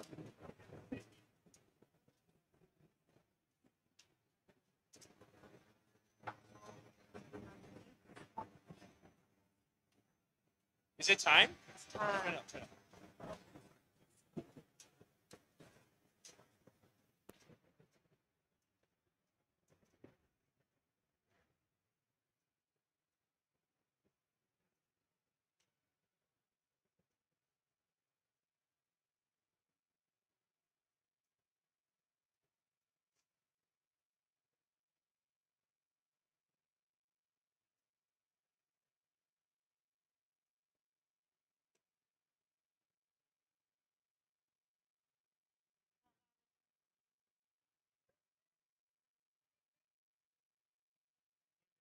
No experience speaking publicly.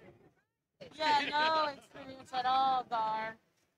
It's funny because, like, my kids, I always brag to them, like, no, you don't understand. When I was in 7th grade, I did forensics. So I would get up and do speeches and then get graded on it. Like, 7th grade. So I got to high school, and they're like, okay, who wants to do the oral report? And I'd be the person like, oh, I'll go first. And they're like, are you nuts? Nope, I got no problem with it. This is why my business partner makes me do this stuff. He's like, you got that charisma, you're high energy, you know how to speak publicly. Yeah, it's fun. Anytime. All right.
Check, check, check. Alrighty, I'm gonna pass the microphone to Kyle Spiteri, who's going to be interviewing Mr. Gilbert Vera. Here, you come up here. All right, we're getting them situated. I'll give this one to Gilbert. Here you are, sir. Thank you.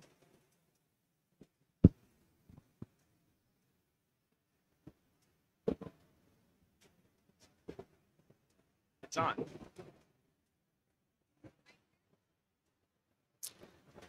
I'm talking into the microphone. I can hear myself. How about you give the same thing?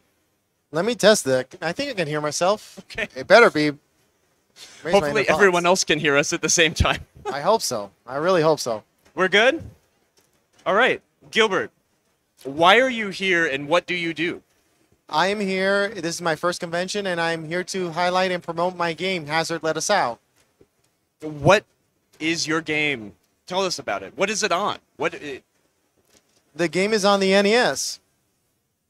It's the NES? People are still making NES games 40 years from the inception of the console? Yes, we are. There's a whole bunch of us using the Nest Maker software to make it happen. What is the Nest Maker software? So the Nest Maker software was written and done by a brilliant programmer of Joe. He helped made it happen to make software to make hardware playable and hardware compatible games for the NES. Okay, that seems daunting. It's making an NES game. Are you in game development, or do you have any programming background, or? I am a programmer by trade. I'm a software developer for a healthcare company, a BI developer. I develop code for web scraping automation. Okay. I also do some I know Java, I know Python, I even know some SQL, and I make visualizations and Tableau stuff. So I do know software development. I'm going to assume that the NES Maker software is not like, is it? No, it's not WarioWare. It's what's the Mario Maker? What's that? It's not a Mario Maker game. It's not anything like that. So what does that entail? So it is a good asset manager tool. So you can help make your levels. You can see it happen. You can see it come to life. But you still got to know some assembly. And the software does like 80 to 90% of the job. To make it professionally ready, you got to do some coding. You got to know what you want. And you just got to make it happen. Got to make it happen. So, okay. Programmer by trade. You need to program a game. What about art assets?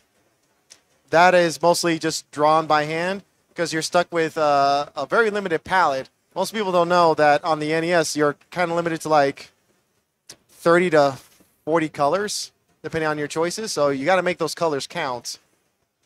So, okay. And then the next question would be, why the NES? Well, the NES for me was one of the first consoles that really meant a lot to me. Playing Super Mario Brothers with my brothers, playing competitively. The NES is what made me get into software development, got me into IT.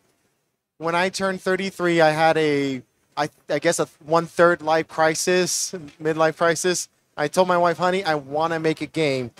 By the time this was happening, the Nest Maker software was already on Kickstarter, and I knew this was a sign to where I can make it happen. And I just put into it, got the software, and I spent 30 minutes for about 2 to 3 years now, and you can see it come to life. 3-year development cycle. That is a passion project. There's no other way to put that, right? That it is. So tell us about the game. What kind of inspiration did you take, and what is the overarching story? What do you do? So the inspiration actually came from a dream. This is a story I've had since I was 12 or 13 that I've written upon and just made it grow. The story starts with a brilliant scientist that wanted to create an AI. So he went on a shortcut way and decided to make a duplication of his mind. Was successful, and he made a synthetic version of his mind. Chatted, talked with him, they became good friends. One day, the synthetic brain actually noticed that his organic duplicate wasn't there and asked what happened. So he asked the scientists working on him, and they said that the doctor unfortunately passed away along with his family. Grief-stricken, you can hear the lines and outputs, delete me, delete me, delete me, delete me. Obviously, that didn't happen. He wasn't cooperating, so they dissected the code, and then they just made robots based off that AI and dissected code. So all the robots are still connected to him, but he can't do anything, and he got segmented. So throughout the years, he slowly broke through and started connecting, and gained set up. In his grief-stricken mind, he still wandered around to see what happened and found out that his organic duplicate, the reason why he got into an accident was because of the company didn't want to pay for what he created without knowing that it was a duplicate of his mind. More grief-stricken, he decided to take vengeance. So one day, when there was supposed to be a certain set of people, mechanics, because the mechanics in the factory, they can disassemble and reassemble robots easily with their tools without any hardships.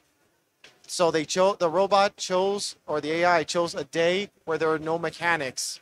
Unfortunately, on a day where he wasn't supposed to be there, he decided to work that day. And that's when it all happened. And you play through his flashback of events of what choices he made that you choose for him. Because this game is open-ended, there's 4 endings to this game. So depending on the paths you take and the options you choose, it really depicts the ending. Are you a fan of 60s sci-fi at all?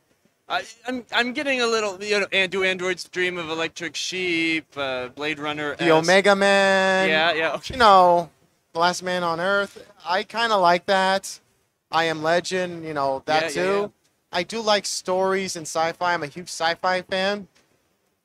So, back to the game. Now I realize I can sit here and talk to you about old, awesome sci-fi forever. But is this a side-scrolling game? What kind of game It is a platform game with some elements of Zelda four-way movements. Okay.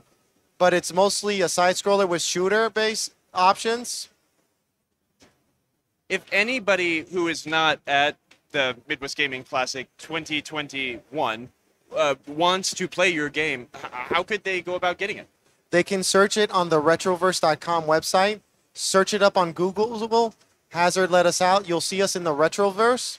That is the website that has all of our Nest Maker games. My game is included there. You can also look for our game, Hazard Let Us Out, on Facebook. It's a Facebook page where it shows all the updates we make to it. Oh, cool. Okay. Dang, I mean, one of my coworkers just got an NES, and I really feel like I might need to dust out an NES too. I have a feeling my wife has never played an NES before. Maybe I'm gonna have to try that out. I highly recommend it. What? Okay. And also, before we end, we are a pinball company, it being Marco. Have you played any pinball yet? Depends on the pinball game. Love Jurassic Park, Ninja Turtles. Oh gosh, I can play the Kiss pinball for ages. The old Kiss or the new Kiss? I don't care. It's all the same. They're both great, my man. They're both great. Go, and one time, before the sign-off, who you are, your game, and where to find it. To the camera. Oh, my name's Gil Rivera. You can find my game Hazard Let Us Out on the Retroverse. You can also find me on Facebook, Hazard Let Us Out. Thank you very much. Thanks, man. That was Thank awesome. you.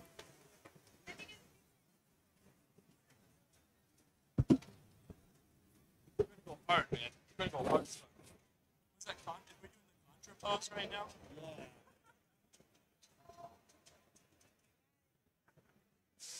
Are you guys?